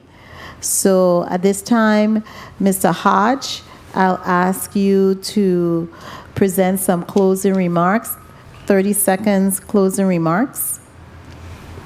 Once again, I would like to thank everyone for even making this possible. All the testifiers, everyone that's in the well, and the entire community for supporting me to be able to be an inspiration to others. And I hope that someone, a younger person, could see this and feel confident within themselves that they have the ability to achieve whatever they desire and be a great representation of the Virgin Islands as well. Because if I was able to do it and be put in this position now, you certainly can. And thank you once again for this opportunity. Thank you. And thank you so much, Mr. Hodge, and best of luck to you. May our good God continue to be with you and grant you strength so that you can be able to bring the joy that you bring through music to a vast amount of people. Colleagues, we are winding down to the last block of today, and before we do that, we will release the testifiers who are here in the well, and I will take just a 1-minute recess. The committee stands in recess for 1 minute.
G6 Productions.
And we are back on the record.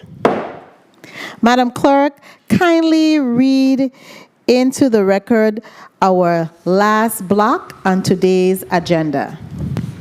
Block 4, 3 p.m. to 5 p.m.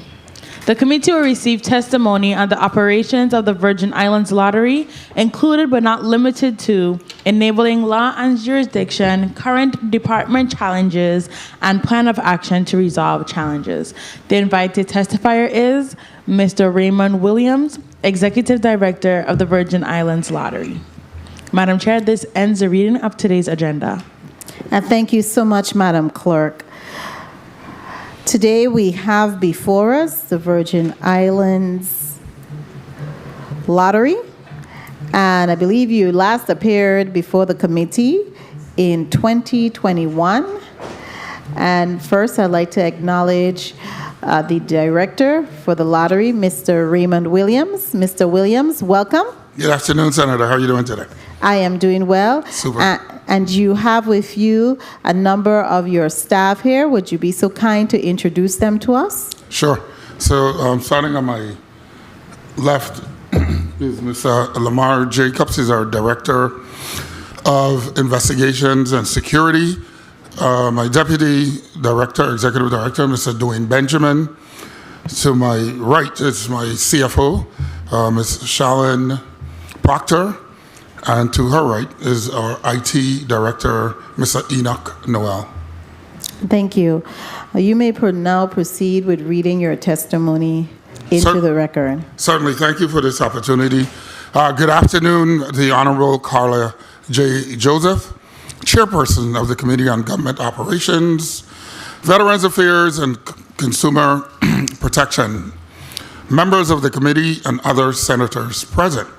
I am Raymond J. Williams, the Executive Director of the VI Lottery. In attendance with me today are Mr. Dwayne Benjamin, the Deputy Executive Director, Ms. Shalyn Proctor, our Chief Financial Officer, Mrs. Alyssa Fredericks, she's sitting in the well, my new confidential executive assistant, Mr. Enoch Noel, the Director of Information Technology, and Mr. Lamar Jacobs, our Director of Security and Investigations. Let me start by saying a big thank you to my VI Lottery family, to the VI Lottery Commission, and our trusted dealers. I also must recognize our stellar superstars of the year 2023. I speak of none other than Ms. Verita Carmichael, our Human Resources Director from St. Croix, and Ms. Celise Smith, Accounting Specialist from St. Thomas. These are our employees of the year for 2023. Ms. Carmichael has been a most valued member of our family for over 14 years. And Ms. Smith joined the family just over a year and has shown exceptional qualities. They are both defined as par excellence. We were invited here today to provide an overview and update of the Virgin Islands Lottery. The St. Thomas, as it was initially known by resolution, Virgin Islands Lottery, held its first drawing at 1:00 p.m. on January 25, 1938, at Emancipation Garden here on St. Thomas. Many years later, it was codified under Title 32 VIC, Chapter 13, as an instrumentality of the government of the Virgin Islands. The VIL falls under the auspices of a commission who has the responsibility to promulgate rules and regulations, set policy, and provide guidance to the executive director, who manages the day-to-day affairs of the agency. The VIL is the official lottery of the Virgin Islands. Today, my objective is to share with you, the members of this body, information on our program. Unlike most other government agencies, the VI Lottery receives no funding from the central or federal government. We manage all our own financial and other resources, but are still required to follow the central government procurement processes. The Commission determines the types of lotteries to be played, to include video lottery terminals in the St. Thomas, St. John district, instant and scratch games, and other games of chance, approves the annual operational and financial budget, prize payments, game frequency, and ticket costs, along with a plethora of other responsibilities. As the executive director, I am charged with the responsibility of managing the operations of this enterprise, to include, but are not limited to, the following: making recommendations to the VIL Commission to ensure the successful operation of the program, management of the day-to-day operations and personnel, act as the secretary of the Commission, license agents, dealers, for both our traditional lottery and VLT retailers, represent the VIL as an officer of the various consortiums, being Muscle, NASPL, and WLA. Manage all contractors, Southland Gaming Virgin Islands, Inc., and Caribbean Lottery Services of the VIL to ensure compliance based on the contractual agreements. Our vision since my inception continues to be a wave of opportunity. We recently launched a new campaign that speaks to I am VI Lottery, VI Lottery is me. This new campaign is designed to instill a sense of national pride in our organization and our community. Our goal is to empower our dealers, customers, residents, and citizens all. It is imperative that our traditional lottery game reigns supreme. We want everyone to own it and feel it. We must make this product one that suggests we are a part of this enterprise that not only generates the dollars to pay prizes, but a product that gives opportunities for the improvement of all lives throughout the Virgin Islands community, and moreover, to send a message that clearly says, support your own, leave other people things alone. At the end of 2022, I had an epiphany because of a life-changing experience, and at the outset of the calendar year, I shared it with my staff. I recognized that the VIL would now be under reconstruction. I decided that we needed to take a fresh look at all parts of this enterprise and refresh, reorganize, reinvigorate, and reaffirm our commitment to our community. Our vision, basically, is the Virgin Islands Lottery, the preeminent game of choice of the Virgin Islands, in the Virgin Islands, I'm sorry, is also very much alive.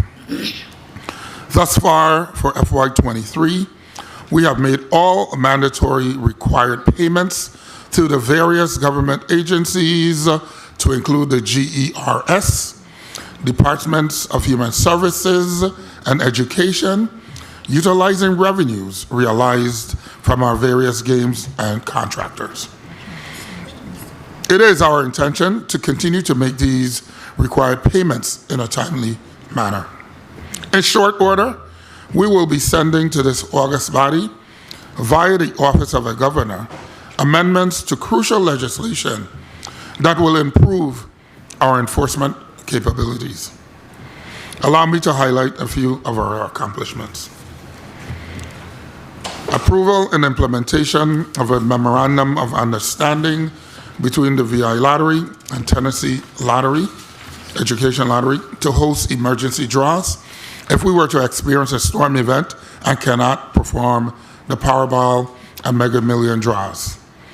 Approval and implementation of our alternative lockdown procedures by Muscle.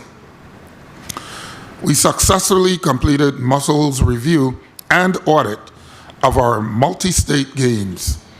This is a requirement to maintain our accreditation to participate in Powerball and Mega Million games.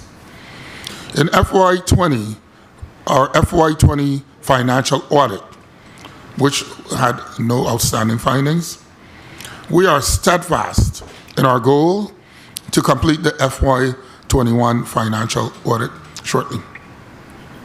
Salary increases for both unionized and exempt service employees. Post-certification completion of our newest member of the Division of Security and Investigations. We have purchased new equipment, uniforms, and vehicles for our enforcement team. We also improve their salaries to make and keep them competitive with other agencies, both public and private. Continued required post-certification training for our enforcement team. Okay, I'm missing a page.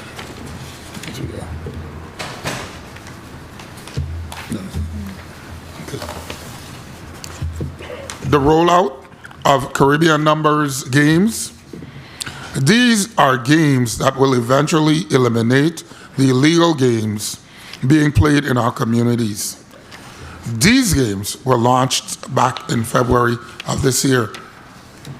What are our challenges? The potential move back to the Franklin Building. We are steadfastly working with Acting Commissioner Lisa Alejandro of the Department of Property and Procurement and Director Adrienne Williams Actolin of the Office of Disaster Recovery to make this a reality. Full implementation and utilization of the Department of Property and Procurement procedures, thus bringing us in line with the central government. The VI Lottery currently employs 41 employees at an annual salary of $2,253,223 with 3 vacancies.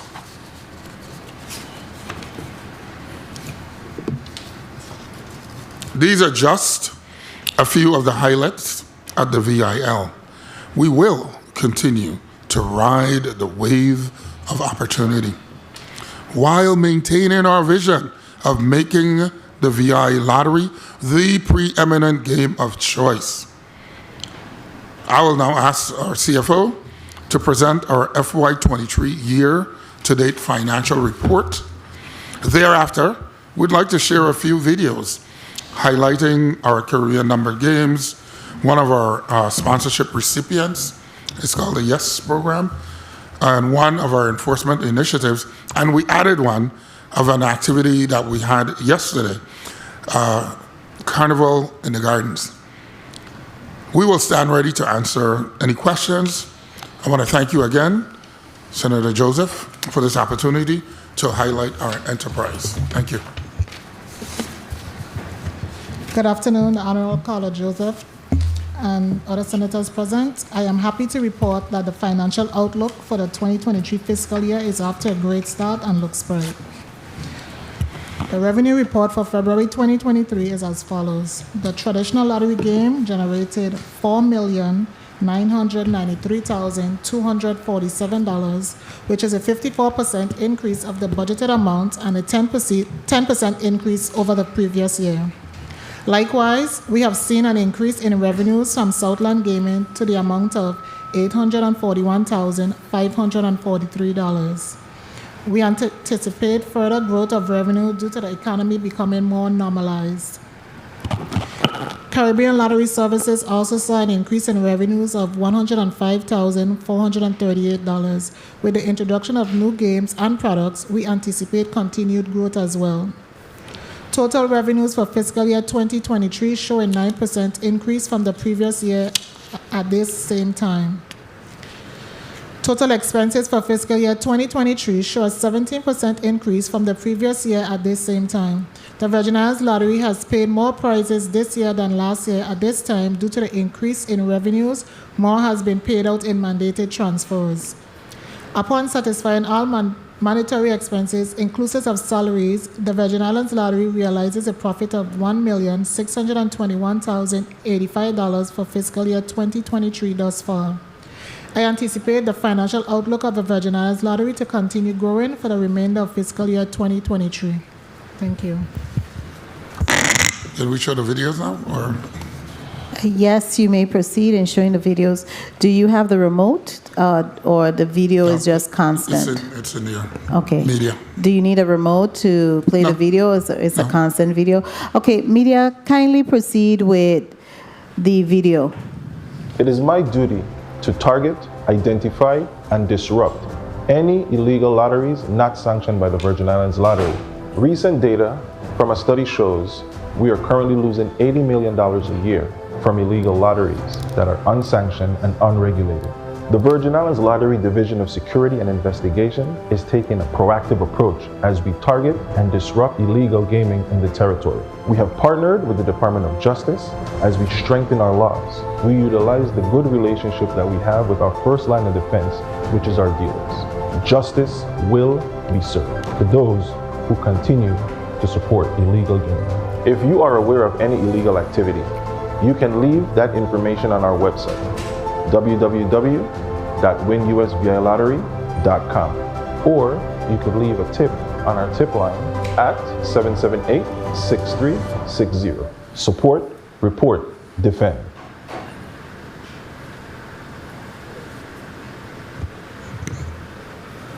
Thank you so much. Oh, he has another one. Yeah, 3. Dylan.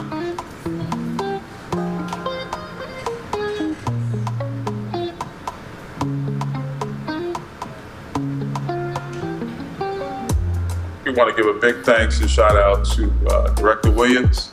VI Lottery had a major role in Young Entrepreneur Solutions having a very successful event in St. Croix in 2022. Young Entrepreneurs Organization is about teaching 6th through 12th grade youth the foundation of entrepreneurship and economic development so that we can empower them to start and grow businesses, change their communities, their neighborhoods, their lifestyles through entrepreneurship. That's what we do all over the country.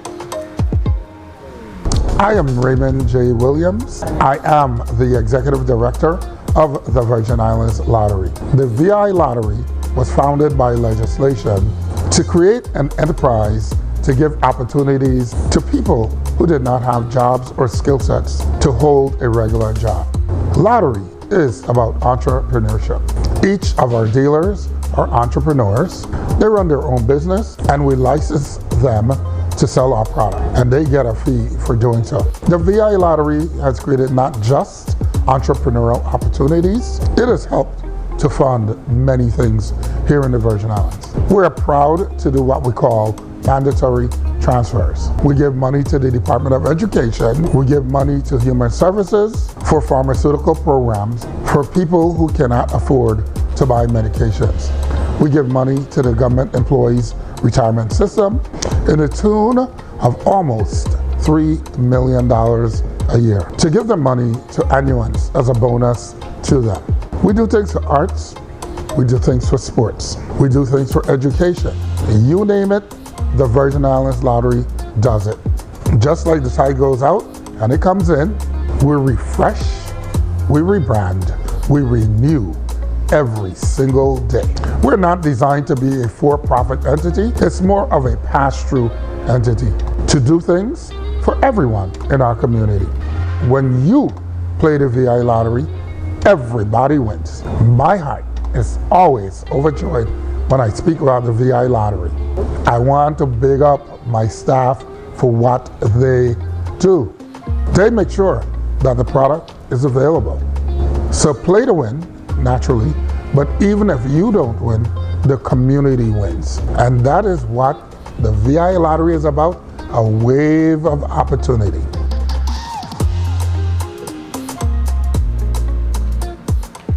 Caribbean numbers, come and play. Just one single dollar, that is the way. You can pick one number or 2 or 3. I win up to 20,000, you see. Play Caribbean numbers today. With just $1, you could win $60,000, $1,200, or $20,000 with Quiniela, Parlay, or Tripleta, and 3 draws a day. 3 ways to play, 3 draws a day, 3 ways to win. Hear what we say. Caribbean numbers is the easiest game to play. So play today.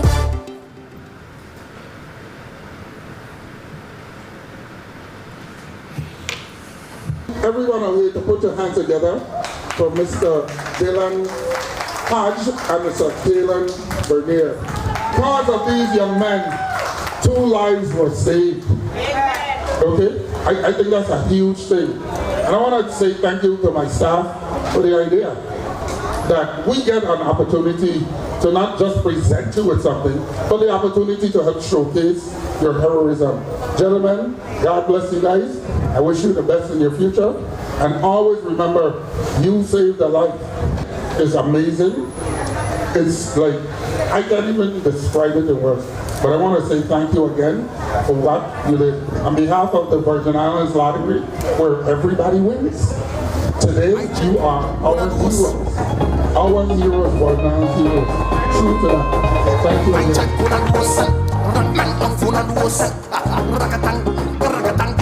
One thing I know about VI people, oh Lord, anywhere in the world we go, we just represent the yellow eagle.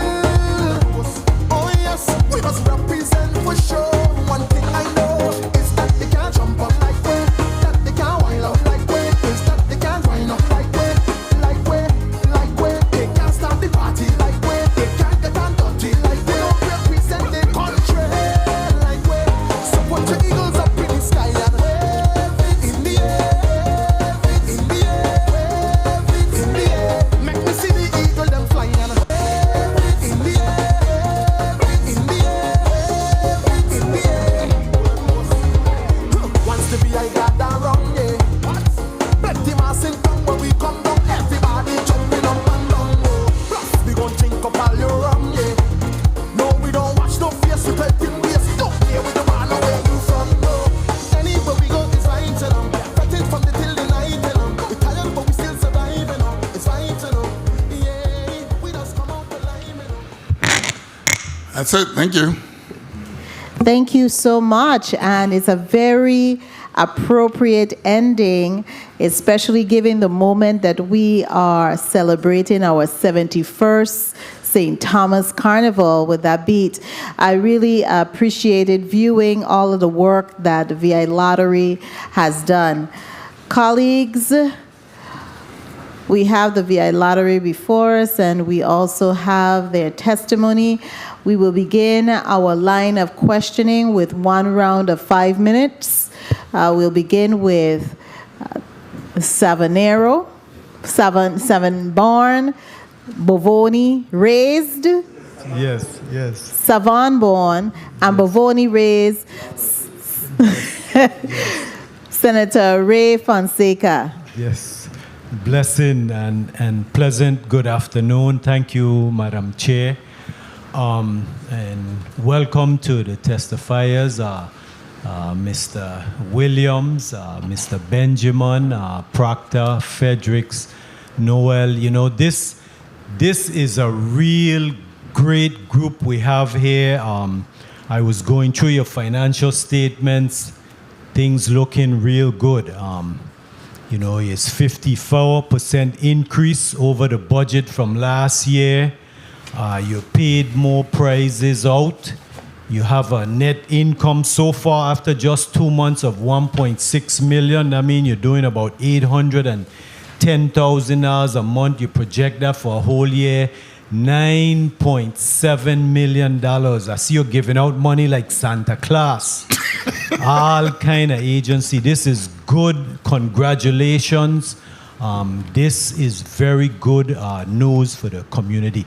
I got some questions for you, Director Raymond Williams. By the way, I have to tell you personally, congratulations. You gave me the most important letter I ever got in my life.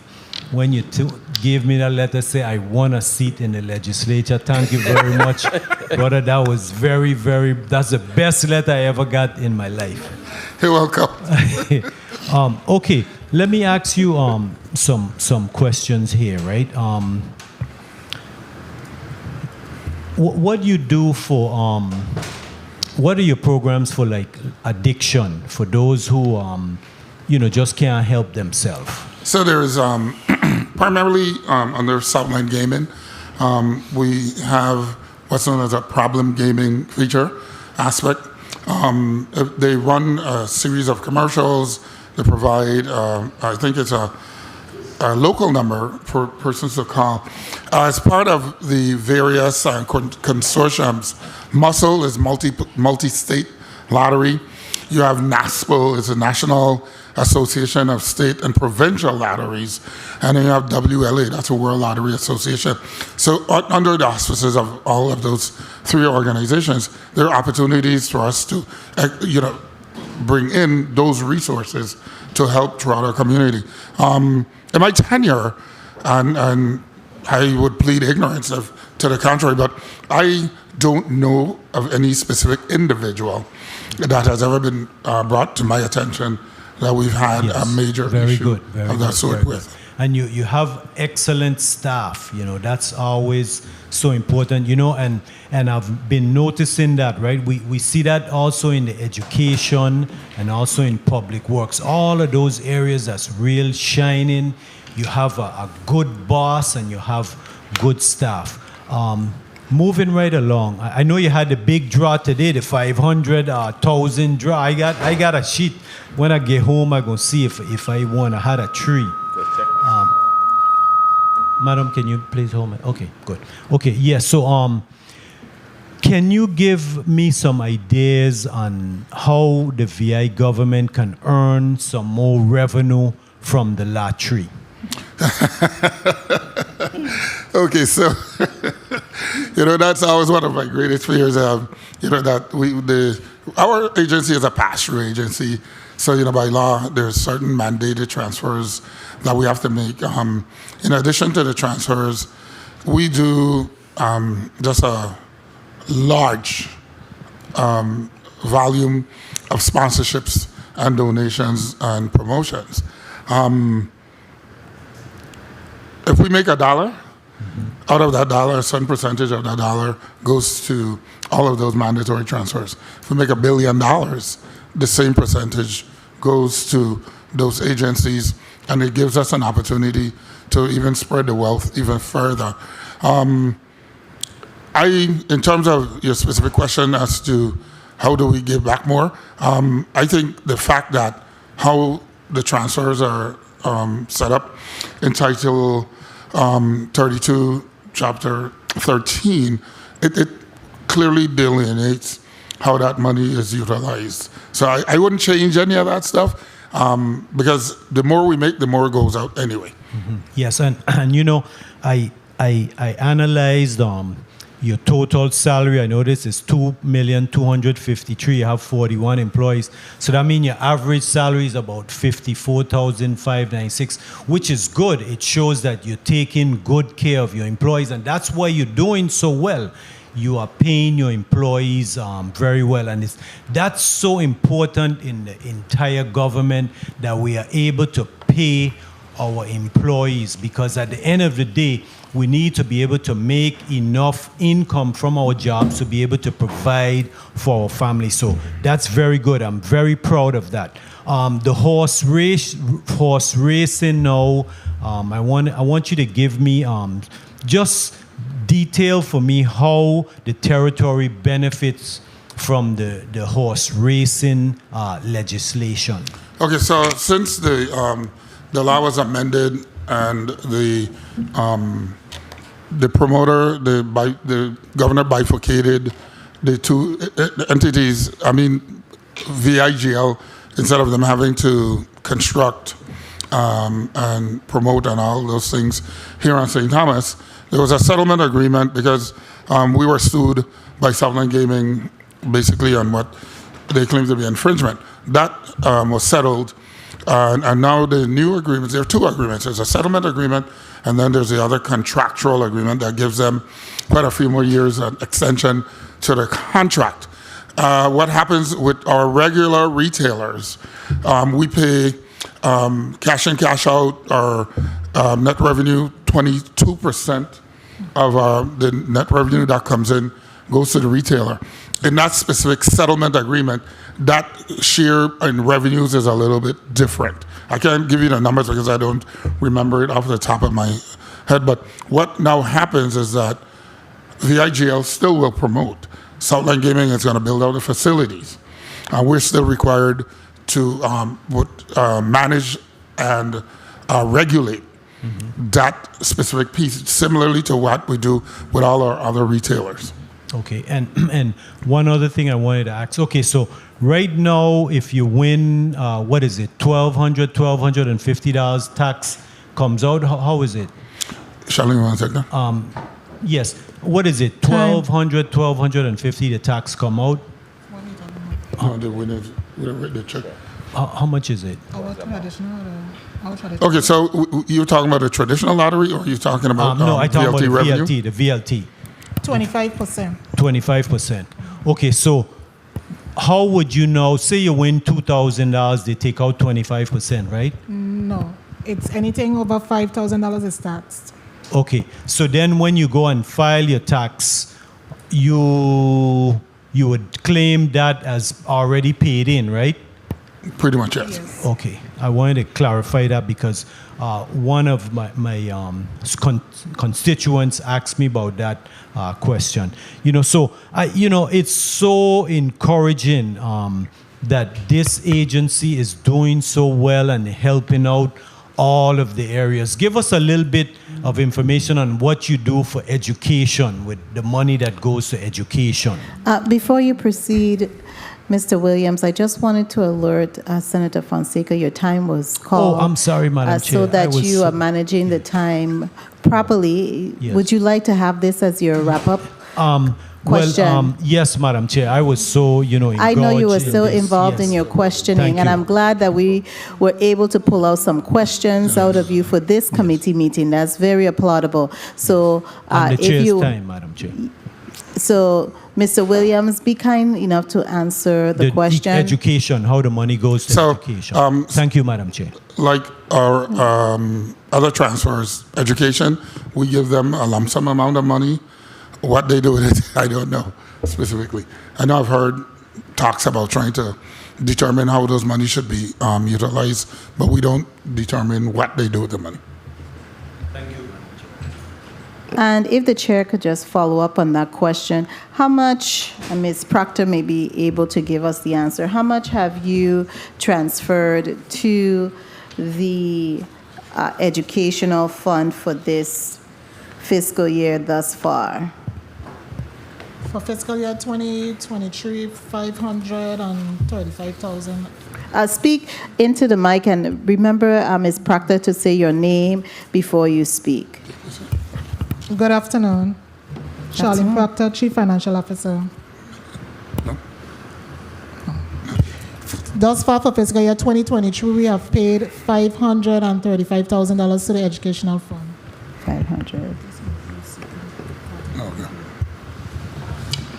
Thank you so much. And Senator, just to follow through, the same amount is transferred to human services because the percentage is the same.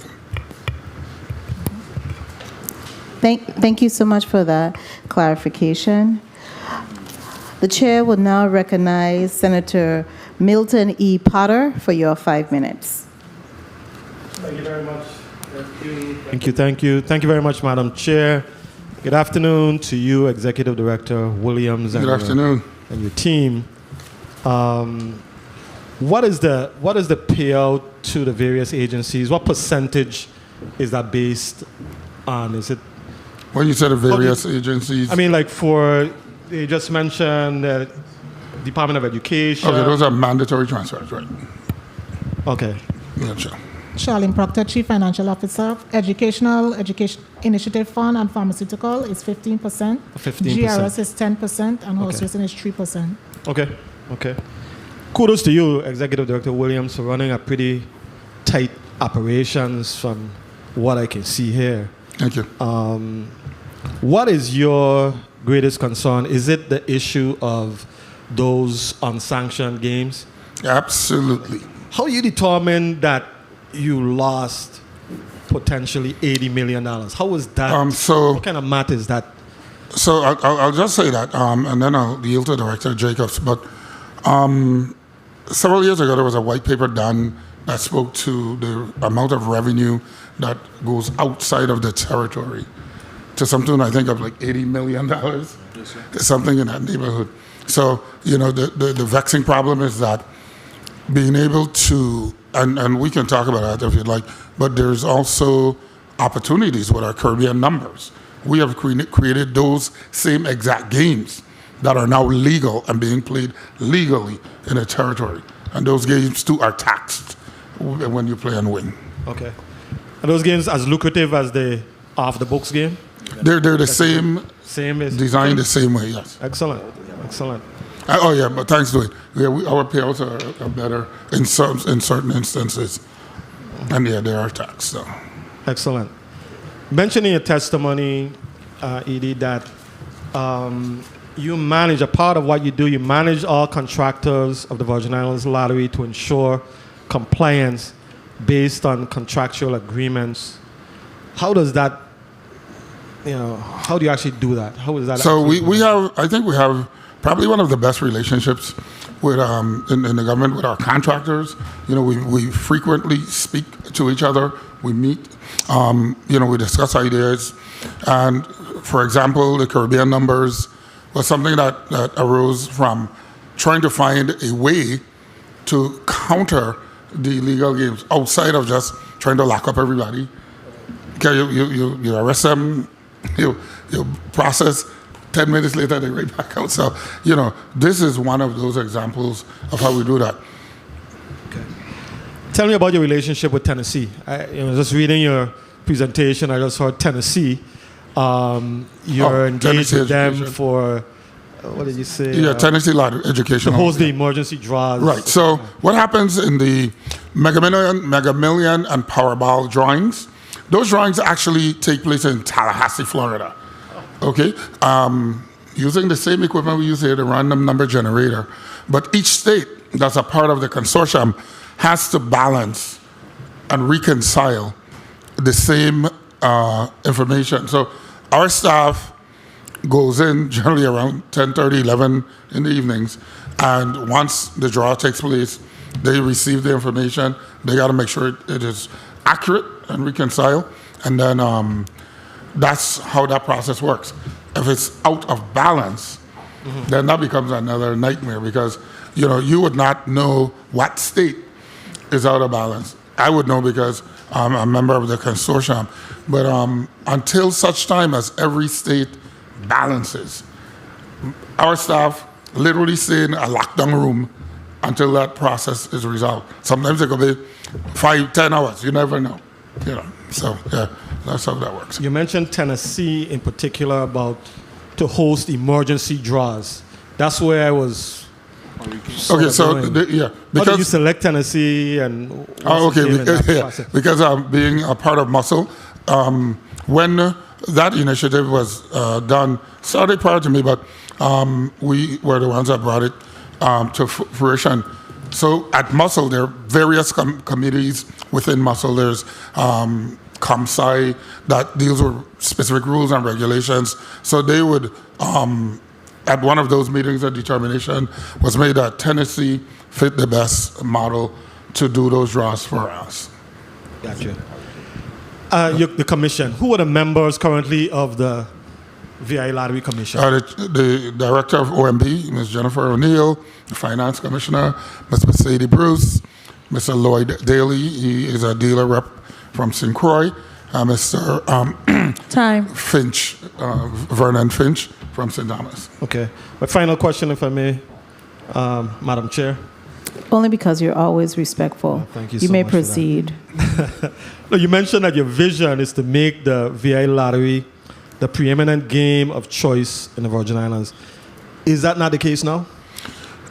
It's going to continue to become the case. continue. What that drives you to think about is the fact that we have so many illegal games in our community. We have the Puerto Rico Lottery, for example. That money doesn't stay here. That money goes right back out of here. So the idea is to develop a sense of national pride and say that support your own, and that's what makes us a preeminent game of choice. Thank you very much, sir. Thank you for your responses. Thank you very much for your generosity, Madam Chair. And you're most welcome. I wanted to ask you a question regarding your makeup of your board since it was open up. How frequently do they meet? By code, we're supposed to meet every month, but realistically, we don't necessarily need to meet each month because, I provide reports to the members so that they're always aware of what's happening in the industry. My thing is that when we need to make decisions, when we need an action, specific action done, then, we generally meet. So like for this year, we met in December, we just met about 2 weeks ago, because we needed to have some specific actions taken. Okay, and in your meetings, who serves you? I know you said Ms. O'Neill from OMB is your chairperson. Who's your vice chair? We don't have a vice chair, it's just a chair and a secretary. Just a chair and a secretary. Okay, thank you. Is that position, the vice chair, vacant or? No, there's no such position. There's no such position. Okay, thank you so much. Senator Samuel Carrion, you are recognized for your 5 minutes. Thank you very much, Madam Chair, and good afternoon to everyone. Good afternoon. Testifiers. Director, how is the morale within your agency? I know at the beginning there were some concerns, some things were kind of iffy when you came on board. Things got out about the way how employees were feeling. How is it now? Okay, so I'm going to answer that the same way I answered it the last time. You're going to have, in our family, our lottery family, you're going to have satisfied family members and dissatisfied family members. And it all is driven based on an individual's, what they feel, what they think, what they figure is supposed or not supposed to be. So, I always look at morale as an individual thing, not as a collective situation. Okay. But in your opinion then, what's your feeling? I think we have a good rapport with our employees. Okay. And we have an extremely open door policy. We try to talk. I try to walk around, and every day I'm here in St. Thomas or in St. Croix, I always greet my employees every morning. And do you guys, do you have any type of initiatives or activities for the employees to kind of build teamwork and build the morale? Oh, trust me, we do a whole lot of different little things within the agency to help to build that morale. And I think the colleagues was asking about meetings. So in 2022, how many meetings has the commission had? 2022, December, I think about 4. If I'm not mistaken. Probably about 4. Okay. And this year, they haven't met this year? We met just about 2 weeks ago. Yeah. Just 2 months ago. Okay. Let's speak a little bit about the finances and what the code establishes that are obligations of transfer of funds. So it says not less than 20% of the net income of the lottery from all games authorized by this chapter to the general fund, the Treasury of the Virgin Islands. For FY 2022, how much did you guys transfer into the general fund? Charlene Proctor, Chief Financial Officer. Our last audit was fiscal year 2020. So anything, unless we're audited and our finances are audited, we don't do any transfers. Because transfers are done based on a net income basis. So you wouldn't know what's a net income basis unless you're audited? We do, but you remember when the auditors come in, we have the insurance. Oh, yeah. The word slipped me right now. So unless we have our final audit, no transfers are done. But the code doesn't really speaks about audits being necessary for transfer. It clearly states that a portion of the total revenue occurring to the lottery, which shall in any event be as follows, and then it starts stipulating the percentage of transfers that are required by law. So I'm not understanding. Well, part of that, I'll say that to that point, yes, I hear that. But I think in looking at the legislation, and when I spoke to sending or getting new legislation through to the governor's office, part of that is one of the things that I think we need to clarify. I think a lot of our language is obsolete. So I think we need to have quite a few pieces of that updated. I really don't see it the way how you're seeing it, Director. I think the language is clear and establishes a percentage, and if you have internal accounting in place, you should be able to know what's the net income of the agency, and based on the net income of the agency, then it stipulates that not less than 20% should go over to the general fund, and then from that general fund, 50% of that should be allocated then to the Department of Education, and then it starts breaking down percentages. Correct. So the transfers that you guys are doing to the various agencies, what formula are you using? The percentages are based on the revenue that we generate of all games, okay? And let's say we generate $100,000. The breakdown in the percentage, 10%, 15%, 2%, all of those are the numbers that we use of the net revenue. That's how we do those. But then if you even drill along further in the law, it speaks of doing a whole bunch of other stuff as well. And those are the things that we need to get cleaned up. Yeah, for example, of course, 0.75 goes to the Horse Racing Improvement Fund, 0.50% to the Department of Agriculture for the Stray Animals Operation Recovery. When was the last time you guys gave that to the Department of Agriculture for the Stray Animal Operation Recently, Recovery? we did. Agriculture having put in a request. That's for the target horses. No, he said to the public operation. The Stray Animals Operation Recovery. So we paid.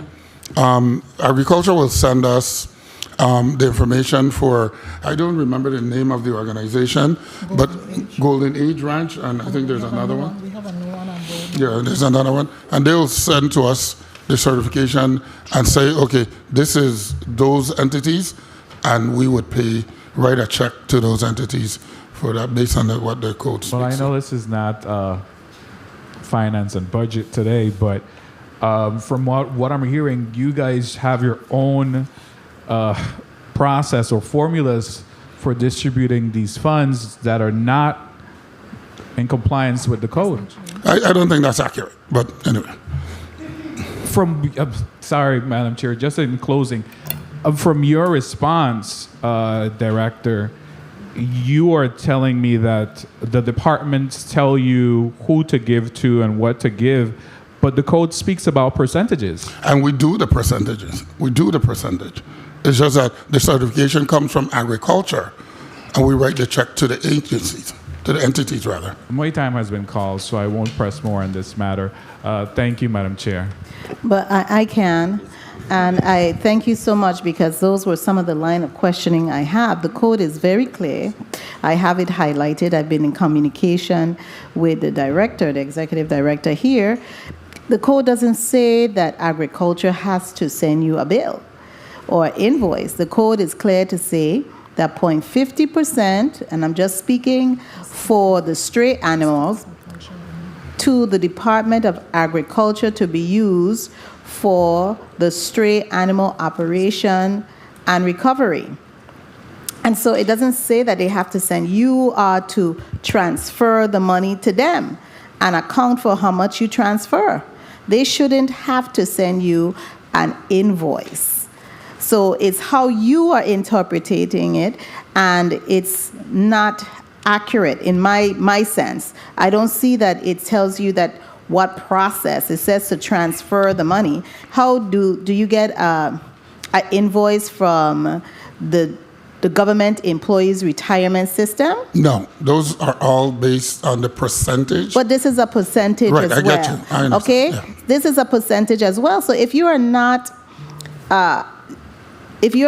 following the standard law that is written here, and you can go willy-nilly and say you're going to transfer the 10% as required in the code to the government employees retirement system to fund annuitants' annual cost of living bonuses, then the same applies for this 50% that Senator Carrion mentioned. It doesn't mention that they have to send you anything, and you haven't been actually sending or requiring that GRS provide you with any type of invoice before you send them the money. So you should apply the same modus of operandi and standard to these other entities. They have here a next 50% to the Department of Agriculture, to the Golden Age Ranch. The Golden Age Ranch is no longer operational. It's now Triple H, but it clearly makes allowances for Triple H, and it says for the protection and care of retired and injured horses, the Department of Agriculture, in conjunction with the Virgin Islands Lottery, may award these funds to Golden Age Ranch and any other organization whose function is for the protection and care of retired and injured horses. Full stop. So you are awaiting that. So my question would be, how much money you have that should have been transferred to these entities? 0.50% here, 0.50% of the 0.75% that is for the Horse Racing Improvement Fund, which these money are derived from the VLTs, correct? Correct. So where are we with paying these entities? Specifically to the amounts, like I just said, for no longer Golden Age, but I think it's H.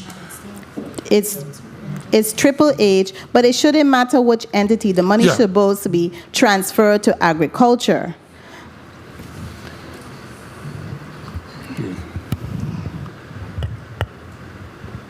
Agriculture sends approval to pay for the injured horses. They get their invoices, whatever documents they need from Golden Age and Triple H. And once they send the email approving me to release the payment is made to Golden Age Ranch and Triple H Ranch. Okay, when was the last time you paid? And this is I'm gonna stop with Golden Age there. Ranch was paid. The last approval I got was for Q4 of fiscal year 2022, and same for Triple H. And what was the amount? Q4 2022. For which entity? Golden Age. You said Q4 of 2022. $7,041, and Triple H got the same amount. $7,041. $41, and Triple H got that same amount. Yes, because remember it's 0.5% for the injured horses, so it's divided between the two organizations of 0.25%. Okay, because I don't know Golden Age to be operating. Okay, but that's just me. But if they provided the documentations to agriculture, I am good with it.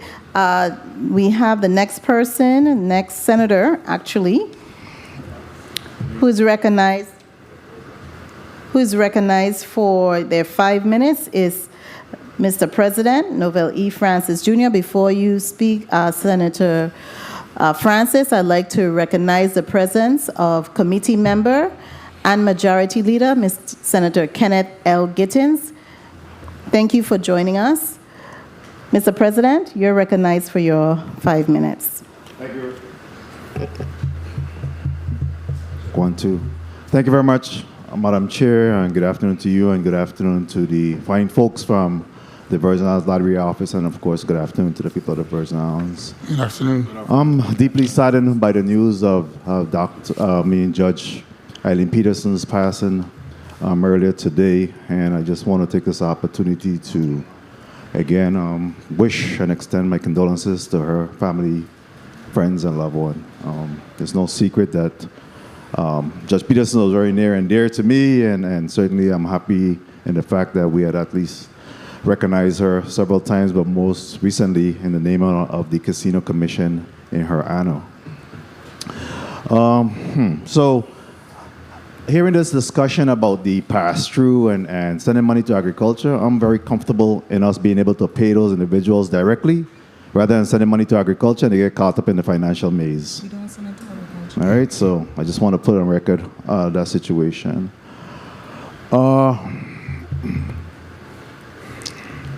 How do you, Director, how do you measure your goals and plan for the Virgin Islands Lottery? I know when you came before us for confirmation, you set out a number of things that you would like to see happen under your tenureship.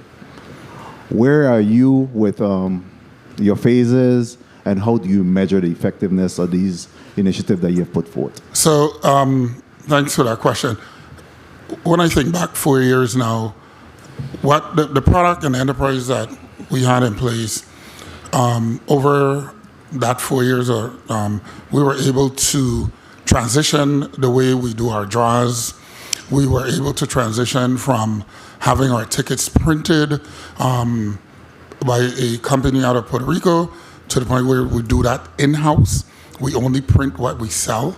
The next phase is to try to, looking at our dealers, for example, our dealers are of senior age. What are we looking at? Looking at how do we now implement the use of technology, for example. So that's something that we got to look at from a legal perspective to see how far can we go. Because if you're familiar with the term geofencing or GeoNet, if we were to eventually get to using the cell phone, for example, to sell our tickets online or inline, it could only be used for a 340 area code, for example. So that's one thing we're looking at.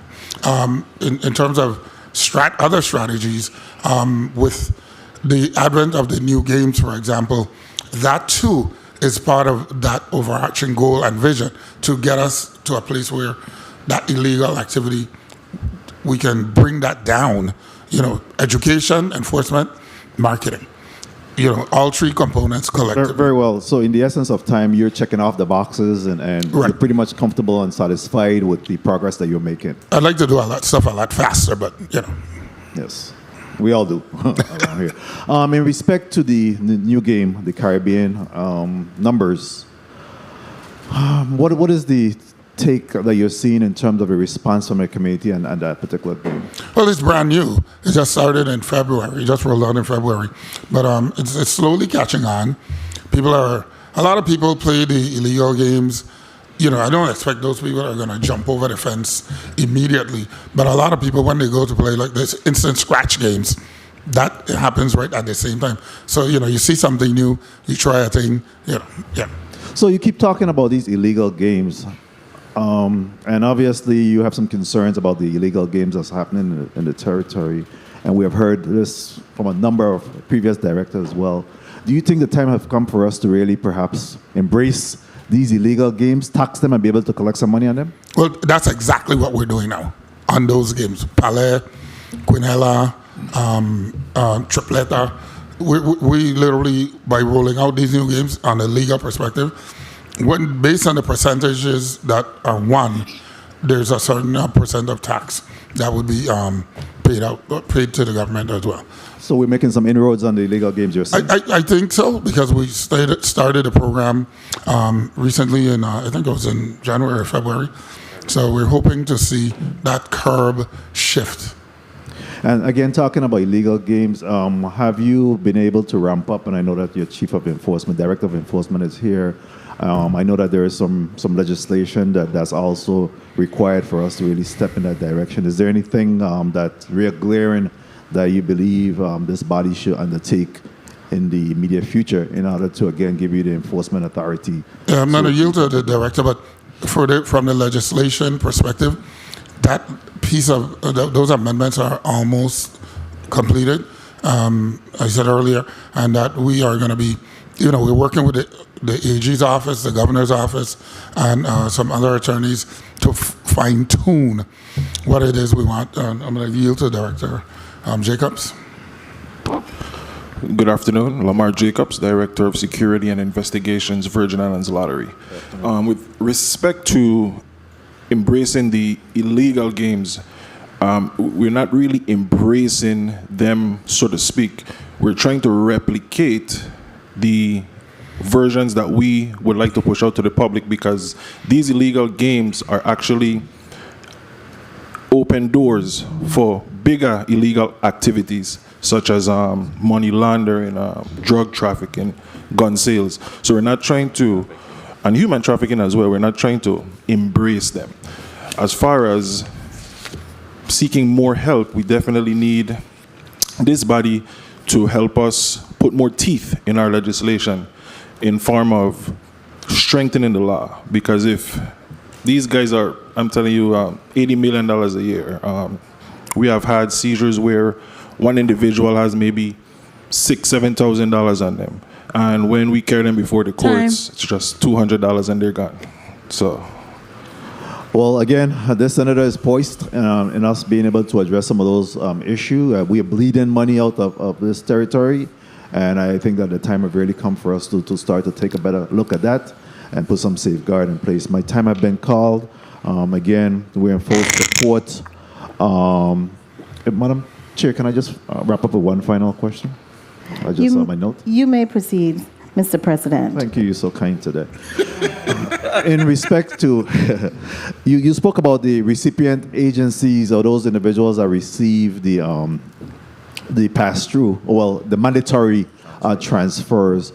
Is there any reporting requirement whatsoever by any entity, if not the Virgin Islands Lottery, by OMB, by any entity that then required them to account for the funding that they receive? Not to my knowledge.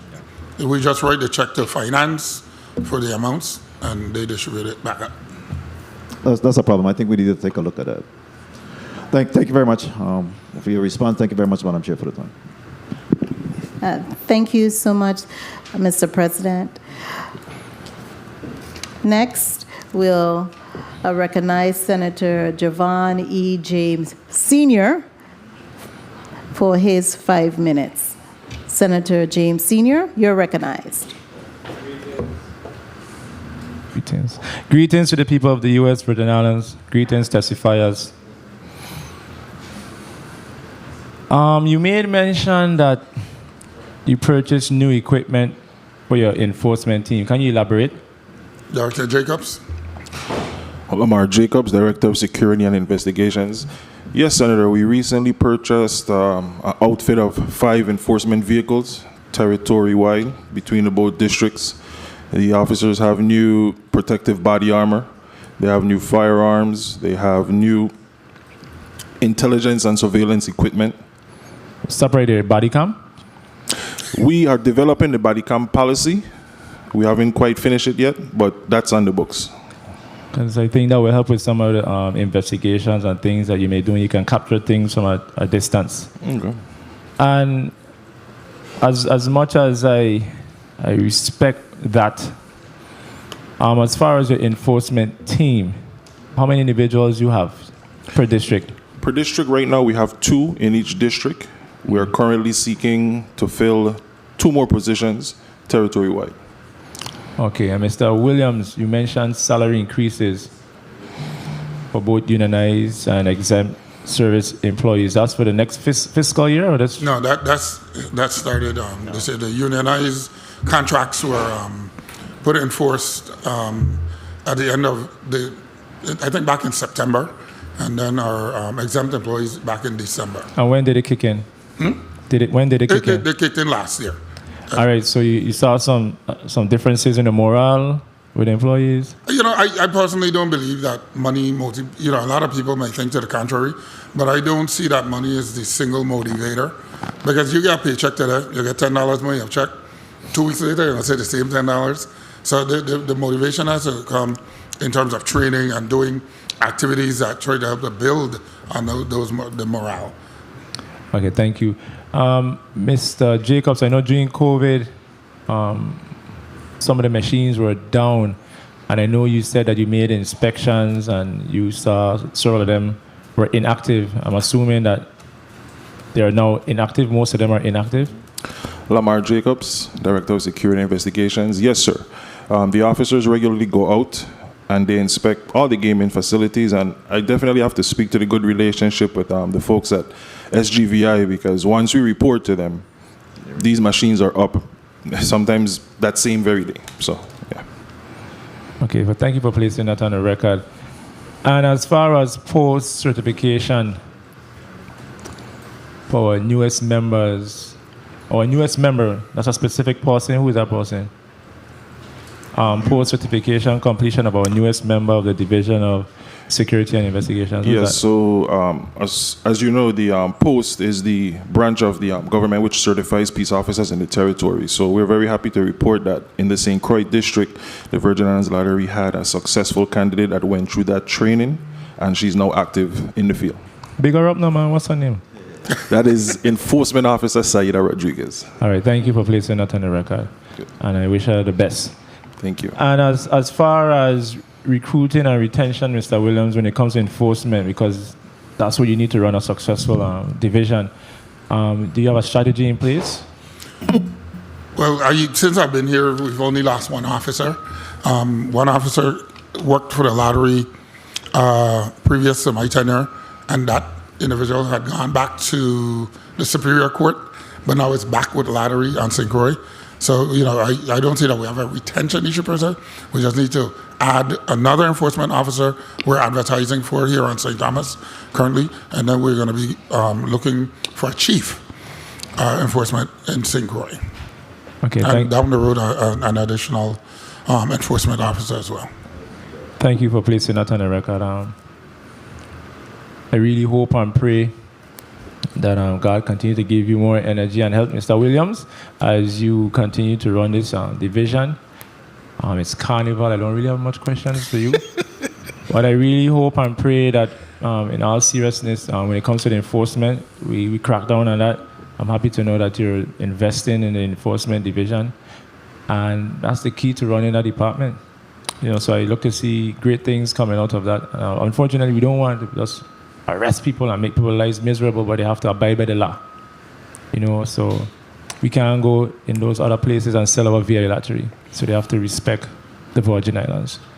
So in closing, Madam Chair, thank you for the time. And I'm out. Thank you. Thank you so much, Mr. Vice Chair. I do have one question I want to ask you about, because it was in your testimony in 2021, and the previous speaker mentioned your employees. I noticed that you didn't highlight your employees of the year this I did. This go I around. did. Oh, who are they? 'Cause I Verita didn't- Carmichael from St. Croix and Celise Smith from St. Thomas. Okay, thank you so much. Oh, and you call them, I guess it's because you call them Stellar Superstars. Correct. Last time you called them rock stars, and you're here Absolutely. testifying Rock City. So that's what stood out to me. Senator Diane T. Capehart, you're recognized for your 5 minutes. Thank you, Madam Chair. Good afternoon, colleagues. Good afternoon to the VI Lottery team. Good afternoon. Good afternoon. Good afternoon. I'm going to change your title for a hot minute, Director Williams, to the Mayor of Grove. I just have to say it. And also, on a serious note, I would like to also extend my condolences to Eileen Peterson's family just discovering the loss. First line of questioning is the operating revenues that you provided, that sheet. There is no estimated amounts listed for the drying operations. Can you tell me what the estimation is? Yeah. Because we don't do it. Yeah. We in our draw operation, prior to doing our RNG process, we had a drawing board, quote unquote, where we had like seniors that would come in to do audits, to set up different pieces. That's no longer. So that's why you don't see a number there. So it's no longer a process, you're saying? No, that process has gone halfway. Yeah, it's not. We don't do a manual draw. It's a. Okay, so help me out. Can you please explain the process of what happens during a drawing? Okay. For our knowing and for the listening audience. Okay, so I'll tell you two things real quickly. Yeah. Prior to going to RNG, random number generation, we used to do a manual draw. This is a process that as soon as the drawing took place, they had to start tomorrow to prepare for 2 weeks down the road, wash the balls, string the balls, all that kind of stuff. Right. With the new process, the random number generator, that is an algorithm-driven draw that is utilized by every lottery in the United States, Canada, and other places. That process takes what? Maybe from beginning, from when enforcement opens the equipment to our draw manager, our technical staff, each of them have a role in that. And then there's a person one of the employees that actually it's a series of codes that you enter, and then the drawing is done. So it's done 10 minutes, probably. 15. Okay. Yeah. So it's more effective than absolutely, the and it's okay. nationally sanctioned. Okay. You mentioned that part of your funding goes to education. I know in other states' jurisdiction, the lottery supports education system. Can you identify ways the lottery does the same, or do you have any initiative working with Department of Education or starting any new programs on the horizon? No. The monies are transferred to finance, I guess, and on to education. Part of one of our overarching concerns is the fact that sports, for example, in schools, you still have teams, coaches coming to ask for money to carry out travel or whatever activity they're doing. So I would think that some of that money should be set aside to do those things.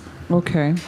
We could have further discussion because I have 99 questions as regard to charter schools being funded, potential legislation that I'm bringing. I have an interest of that funding. But I wanted to find out, how many lottery dealers by district do you have? Hold on, Ms. Proctor. We have 195 active dealers in St. Thomas and 170 in St. Croix. 195 St. Thomas and 170 in St. Croix. Okay. I think one of the questions my colleagues did ask was the estimated amount of losses. But how do you come to that methodology of figuring out how you've had losses? Is there a process that you use to calculate your losses? When you mean for a customer or in-house? For illegal. No, that's difficult because you would have to literally be there when that activity took place to capture that information to be able to determine what that would be. Because, and just to clarify that, and I'm going to use the VLTs for an example, similar to the previous question. So, and each machine is cash in, cash out. If we needed to capture within a specific period of time, we can do that. But it still won't tell me who was playing on a machine, how much they put into the machine, the specific individual. Okay. Are you current in your bonus payments to the GRS beneficiaries? Yes, Senator, we are. Okay, great, great. And then on a good note, I just wanted to say that your commercials are real catchy. I like that support, report, and defend. Mr. Jacobs, I know that you have been very diligent in making sure that there's enforcement. How many enforcement officers do you have per district? Do you think that you have enough enforcement officers? Good afternoon, Lamar Jacobs, Director of Security and Investigation.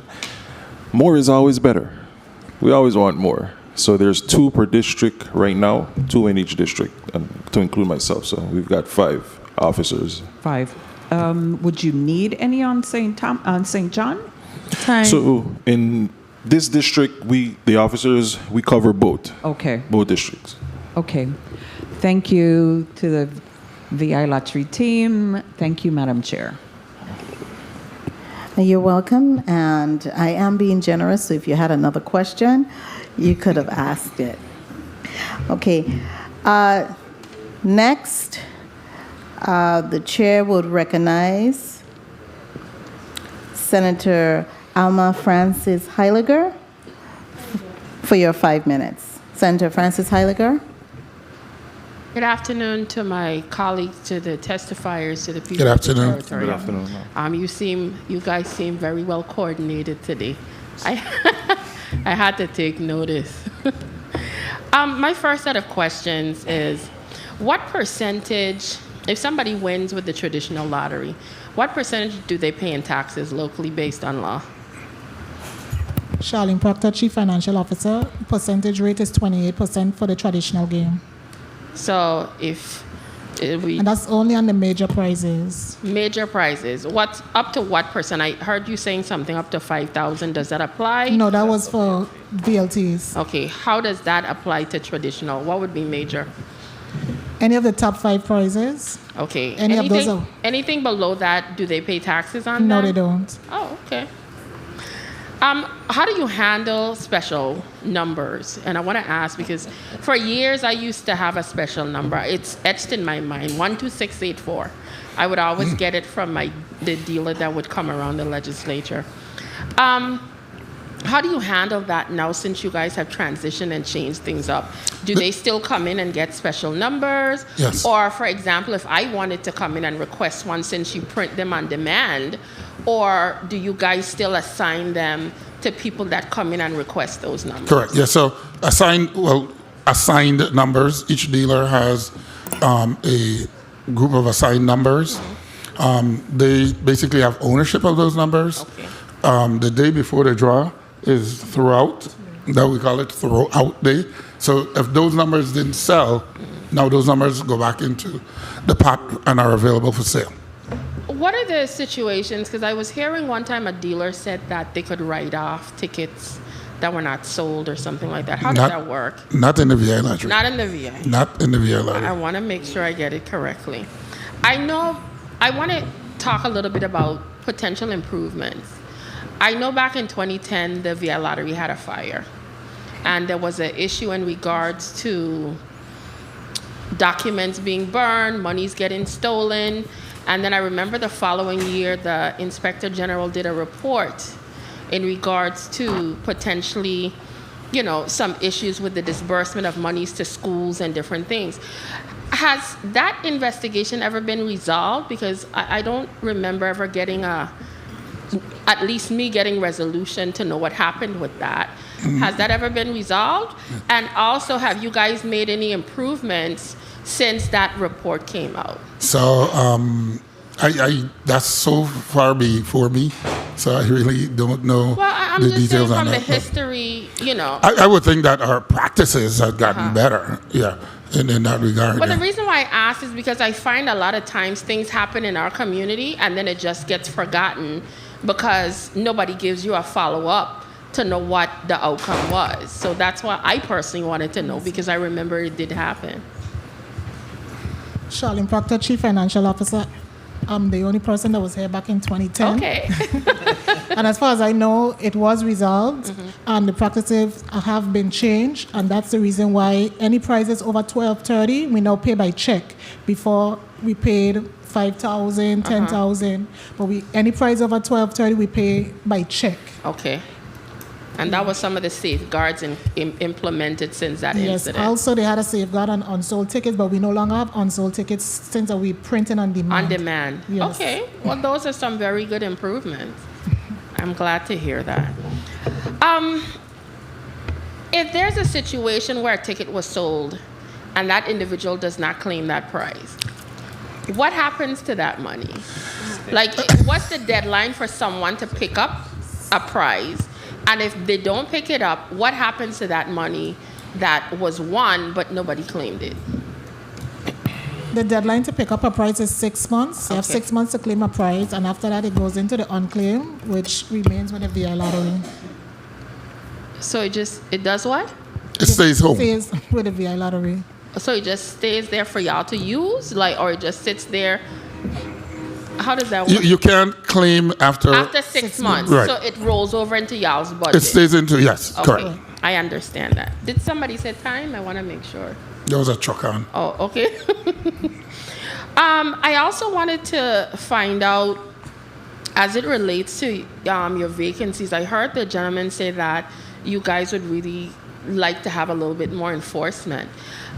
When you spoke about some of the illegal games that are happening in the territory, realistically, how many enforcement officers do you believe could assist with potentially making sure that this $80 million does stay in the territory?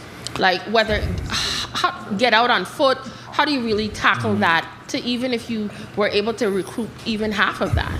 Well, so I'm going to yield to the director, but in our current budget, we have a position for a chief and another enforcement officer here on St. Thomas. But it's more than that, it's more of a collaboration with other law enforcement entities as well. Director Jacobs? Lamar Jacobs, Director of Security and Investigations. Good question, Senator. To be honest, as I said, more is always better. With the influx and the magnitude of these illegal games, coupled with being able to have a good relationship with our other local, federal, state law enforcement partners, we would need at least, to be honest, at least 8 officers in each district. Oh, okay. Thank you so much for sharing that. You're welcome. Thank you, Madam Chair, for the additional time. Thank you, Senator Francis Heiliger. Senator Kenneth L. Gittins, you are recognized for your 5 minutes. Thank you, Madam Chair. Stop this thing, but more is always better or something like that. Tell them you need more people, man. 2 just ain't enough. I too, good afternoon again. I too want to join my St. Croix colleagues by extending condolences to the family of the Honorable Judge Eileen Peterson and to her former colleagues. But today, Mr. Raymond Williams, is a bitter-sweet day for me. You know why, right? No. For me, no. Which one you want me to start with? Yeah, it's your show. Go. I thought you guys say, when you play the VI lottery, everybody win. You check your number? That's what they say. I sat here just now and checked all 6, equivalent to $300 just in this last drawing, and not a cent. Thank you for the contribution. Not even a terminal. I mean, we may gotta take a look at that that motto, whatever you got there. When you play the VI lottery, everybody wins. So that everybody always wins. Been playing. The money goes back into your community. Wow. Anyway. And I don't work for the lottery just so that the viewing audience could know because I noticed we got almost the same color. But I like the coordination. People now. And congratulations to you guys yesterday and the showing that you did. Thank you, Senator. Thank you. How often we have that special drawing? We ordinarily would budget for 2 times a year, but this fiscal year it's three times in this fiscal year. So you already know that it will be 3 times for this fiscal year. You publicize those dates already? Yeah, we have a draw schedule. So we don't publicize it. We just put the new drawing on sale. Like today was a drawing. So draw number 10, 12 is started on sale today. At the morning of the draw. You didn't think you should publicize them? When you say publicize, I mean, let people know when the big drawing is. Oh, we do. Oh, we do a lot of promotion. We do a lot of marketing. That's what was happening yesterday, for example. Now, this ain't me, this is people too saying, we didn't even know we were going to have a grand drawing. The grand drawing is usually some other time, they say, and whatnot. Right. So that's why I'm asking. Right. So you're but we do agreeing, promote, right? yes. So I'm just asking, like, for the future, let's announce that in advance. Oh, we do. Trust me. People like me will save up to go again and make a big contribution. The offices that you currently have, do we own any of these properties outright? No, rental. How many properties are we talking about? 2. That's 1 in each district? Correct. How much are we paying per district? In St. Thomas, inclusive of utilities, I think close to like about 21 a month. And on St. Croix, Slow down with me. $21 what dollars? $1,000. $21,000 a Yes. month. Uh-huh. And on St. Croix, about 8 or 9. St. Croix. 8,000 St. Croix, yeah. St. Croix is 8,000. So, given the fact that the lottery has been in existence some over 85 80 years. 85 years. 1938, right? That's correct. So, from 1938 to now, we should own something? I totally agree. As part of my testimony, we were talking about in St. Thomas trying to, as part of lottery under reconstruction, one of the goals was to move back to the Franklin building. That building was damaged severely by the Hurricanes Irma and Maria. Initially, we were of the thought that we could go to the bank and leverage a financial loan to fix that building and build it out. And what we learned is that by law, the VI lottery cannot lend money.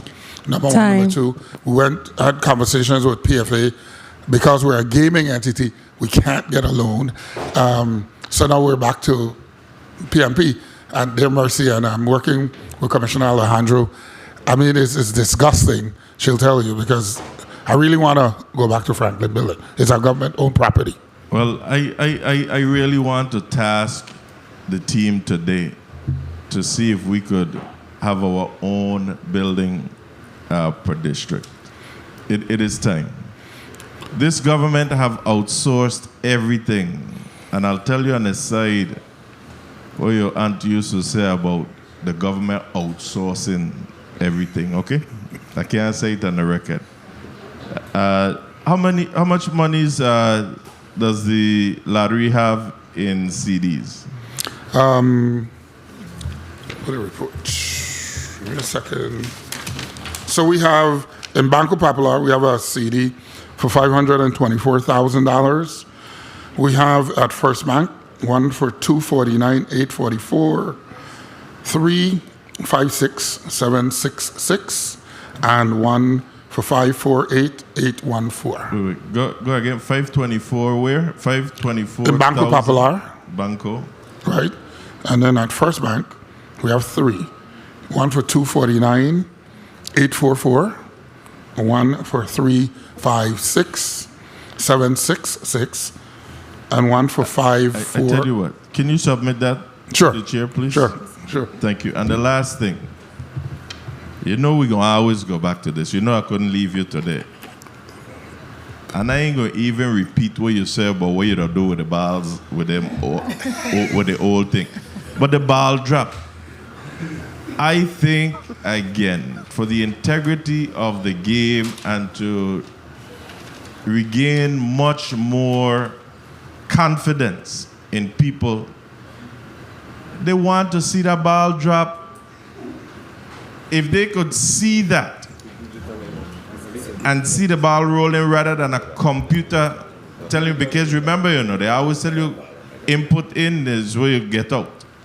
So why not have the ball drop? I am still seeing it. I know you tell me something about industry standards and all kind of fancy thing, but they're still doing it in Florida. They're still doing it in other jurisdictions. And people people are glued to the TV just to see this ball drop. Okay, so you ready for me now? Two things. So 98% of the states use the same technology we're using. What you see is something, an illusion, if you want to use that word, because the drawing is already done by the time you see those numbers of balls popping up in that device. Animation, that's the word. Because not it's illusion. recorded, right? Animation, that's the word.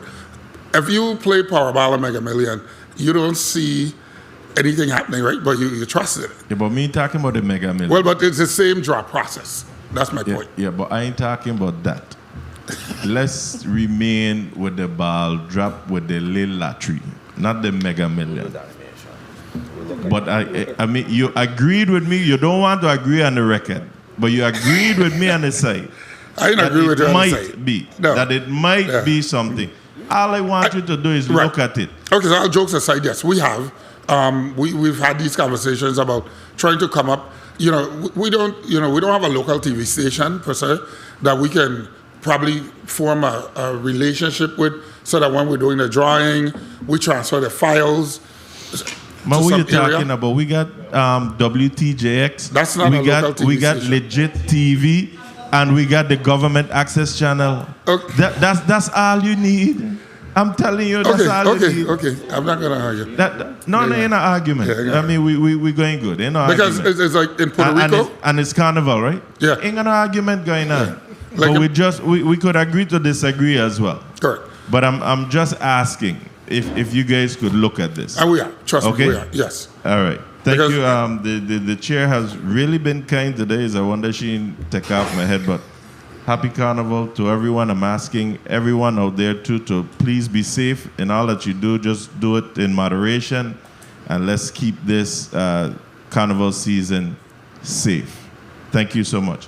Director of Enforcement, thank you too for all that you do. I know you don't just do lottery enforcement, but even the commercials that we see, excellent, man. Thank you, Senator. Thank you. Thank you, Madam Chair. Thank you so much, Senator Gittins. I was very lenient with you. Yes. And all members today. I'm going to be wrapping up our discussion this afternoon, unless one of my colleagues has a really pressing question, a burning question they would like to ask. Now, I want to focus in on your finances. And I know you have a net income of 1.6 million. But let's refocus and take a look at those mandated transfers. So I guess Ms. Proctor is going to be the one answering most of these questions. So I'm going to fire them out to you, Ms. Proctor. Kindly indicate for us, Ms. Proctor, the amount of money that you have in reserves as required by law in Title 32. You're supposed to keep some monies in reserves? Can I jump in on that one? I don't know that the code speaks of reserve. It does here. It does here. It says here, let me tell you, Title 32. Title 32, subsection 216 16, 2:16, 11. What it says? Roman number 6. Very good. You're supposed to keep some money. It speaks here, transfer not less. I'm going to read the whole thing so you're aware. Transfer not less than 4 times each year in accordance with accepted accounting procedures, which shall be adopted by the lottery, of all proceeds remaining after compliance with some paragraph I2, I3, and I4. You could say 1, 2, and 3, and 4 hereof to the general fund of the Treasury of the Virgin Islands, provided, however, that the lottery shall maintain a reserve fund in such amount as may be approved annually pursuant to the provisions of Section 260 of this chapter.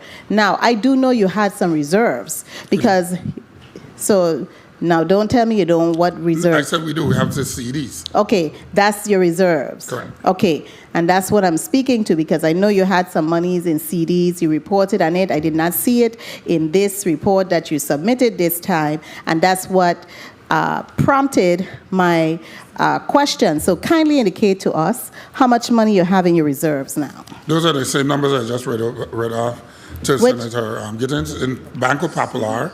Okay, I wasn't paying attention to that.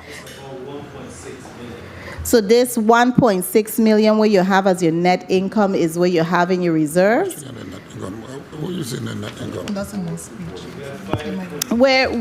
Where on this sheet? Where on this sheet that you supplied with your revenues, is it indicated clearly that this is the amount you have on your reserves? And do you, so that's what I'm trying to get at. Where on the sheet that you provided with your financials is your reserves? Okay, so if you could tell us how much you have in your reserves, your CDs. Yes.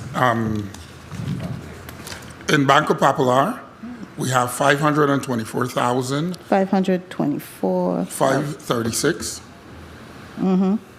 In First Bank, we have 3, 1, 2, 4, 9, 8, 4, 4.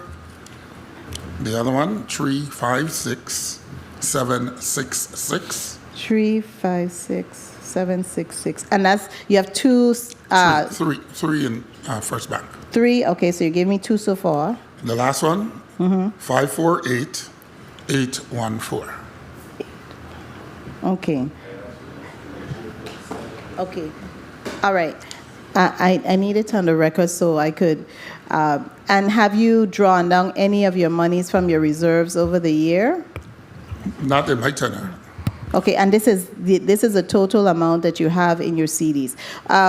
What is the percentage of your interest?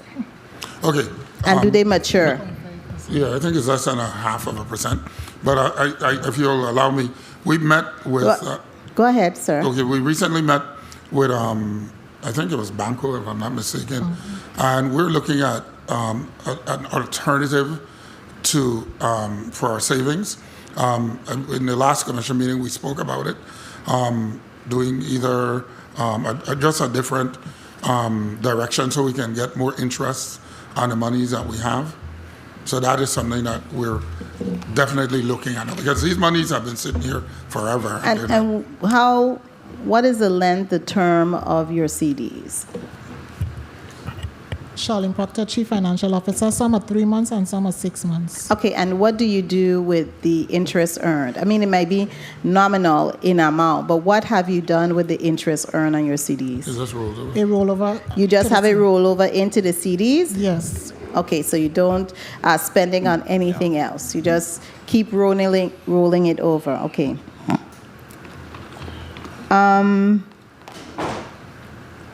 I wanted to go also to your payment for the bonus payment for the retirees, their annuities. When was your last bonus payment?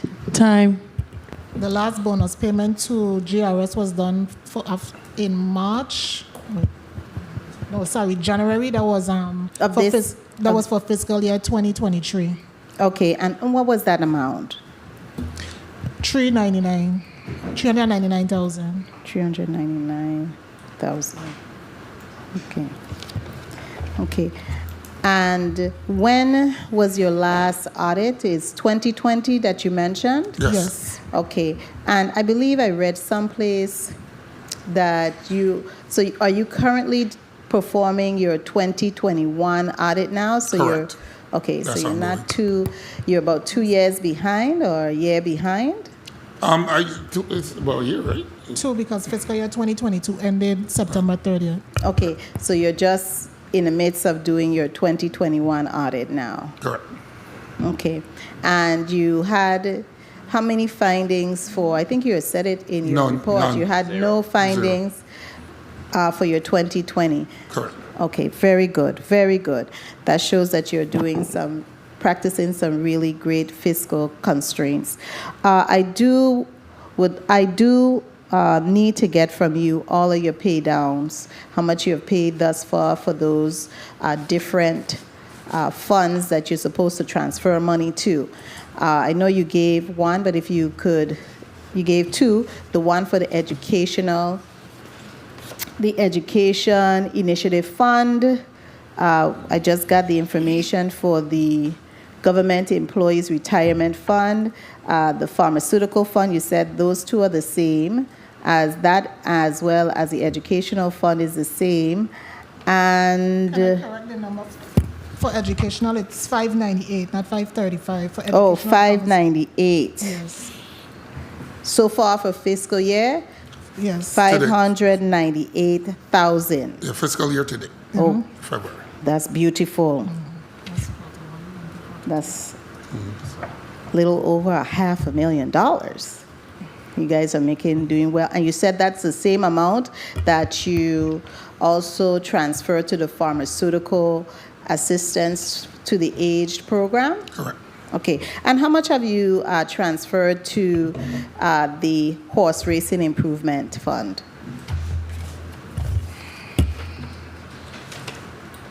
For fiscal year 2023, we only have paid out 7,287, and that's to Triple H Ranch. Okay, but that does not.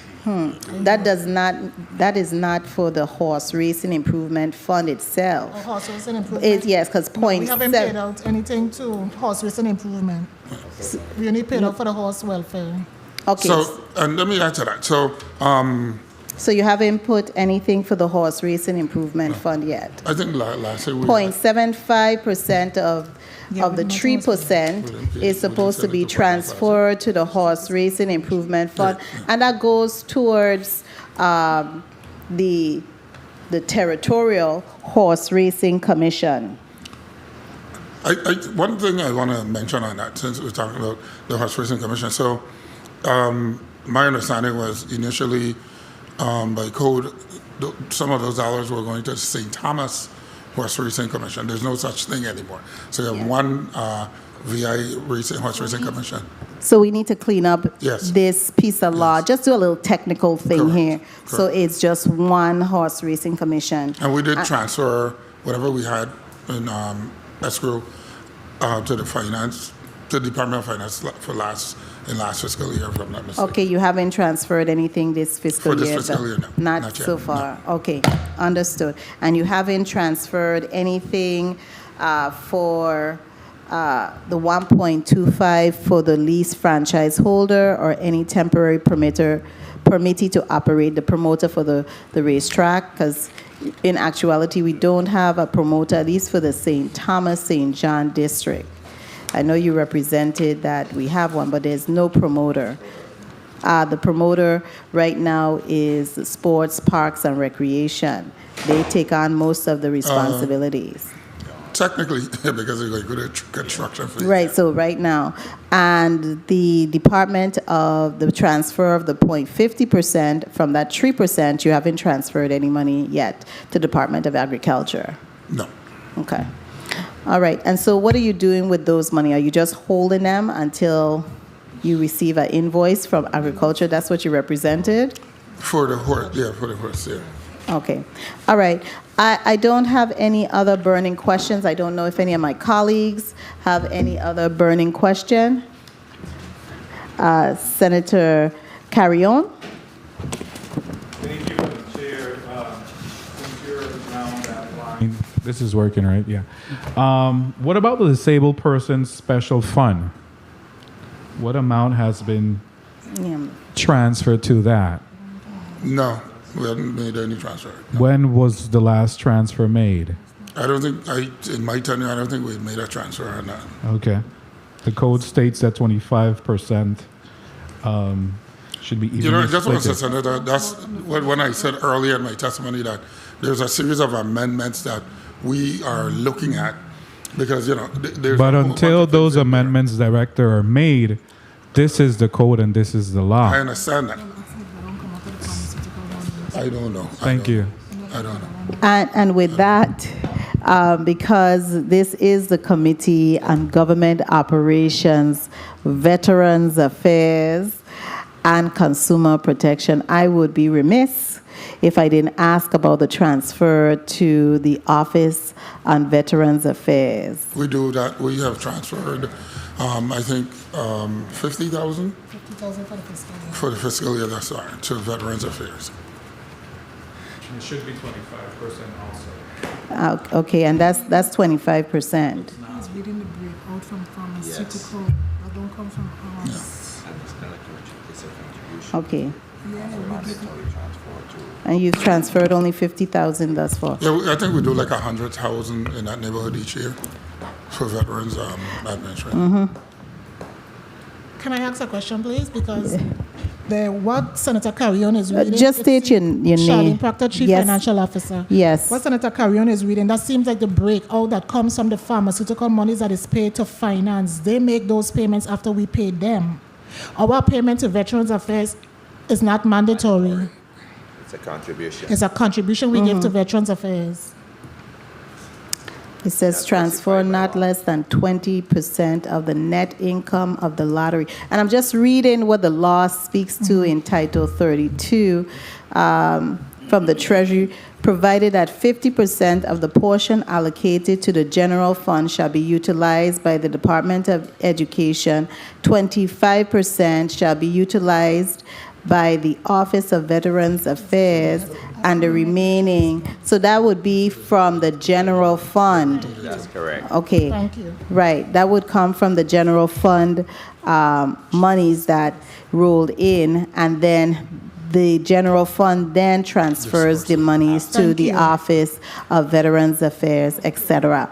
Okay, Senator Carrion, it seems like you really want to burn up our time here. You have a really burning question. I don't. You're but, recognized. I appreciate the clarity presented, but still there's an issue with the 20% minimum amount that should be transferred to the general fund that, according to testimony, is only done after an audit is made. So we still need, so there's some clarity, and I guess we could just dig down and work on this on the Finance and Budget Appropriations Committee. Thank you. I think that's where we could get some more answers, especially when the departments come to testify and find out exactly if, when they receive their transfer. At one point, were you unable to meet your mandated requirement to provide the GRS system with the 10% for bonuses? No, I don't think we had a problem. One of the clarifications that we had last fiscal year was the other part of the legislation that speaks to a transfer of $2.2 million by July 15th. So we cleaned that up in the last fiscal year. Okay. All right. Thank you so much. Members, if there's no more questions for the Virgin Islands Lottery, and I believe you're doing an exceptional job, I really want to congratulate you, Mr. Williams, and your team here for, sitting through the fire at the last hours for us and being ready to start earlier than we had anticipated. If there's no more question, I'll now invite you to present a 60-second closing remarks. 60 seconds, Reuben Williams. 60 seconds, and we are timing you. Yes, Senator Joseph, I want to thank you for the opportunity, along with your colleagues for coming down and discussing lottery. I must say that we are going to be sending legislation to try to clean up a lot of these pieces, things like the age of a person to play or to be a dealer, and stuff along that line. But it was our pleasure to be here today, and we stand ready to come back at your call. Thank you so much, Mr. Williams, and all of your members. We have a point of personal privilege by Senator Javon E. James Sr. Senator James Sr., you're recognized. Thank you. Thank you, Madam Chair. I, too, want to express my sincere condolences to the family and friends of Judge Peterson. Thank you for your service, and may your soul rest in peace. Thank you, Madam Chair, for the time. Thank you as well. And we all grieve with the family and the friends and close relatives of Judge Eileen Peterson. I knew her in passing, but I had conversation with one of her very loyal administrative assistants, and she was a trailblazer and definitely led a charge for women in the judicial system and as lawyers. So we really give God a thanks for her and for all that she did for the Virgin Islands to move us forward. We now release the Virgin Islands Lottery from your presentation. And before we close out, I want to say special goodbye to one of our stenographers, Mr. Casimus Keynes. Mr. Casimus Keynes, he's been a legislative stenographer here at the legislature for about 31 years. And he will be leaving us officially for retirement on Friday. That's his last day. And we really give God a thanks for him and all that he has done and contributed to the legislature and assuring that the record is impeccable, and he's always professional. He's our lone male stenographer, and so we really want to thank him and wish him Godspeed and health and strength in all of his future endeavors. At this time, I want to thank my colleagues for staying here with me throughout the day. I also want to thank the central staff, Ms. Shantae Herbert, I can't stop saying it, who is our renowned, now I'm going to label her, renowned photographer for that beautiful photo that she took that is on our carnival posters. And so that's a great thing that we have a lot of stars here in the legislature. I also want to thank my staff for sticking with me and sticking and doing the work that you do so well. My very young staff at the Committee on Government Operation, Veterans Affairs, and Consumer Protection meeting for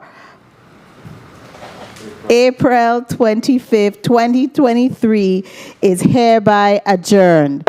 Happy Carnival, everyone.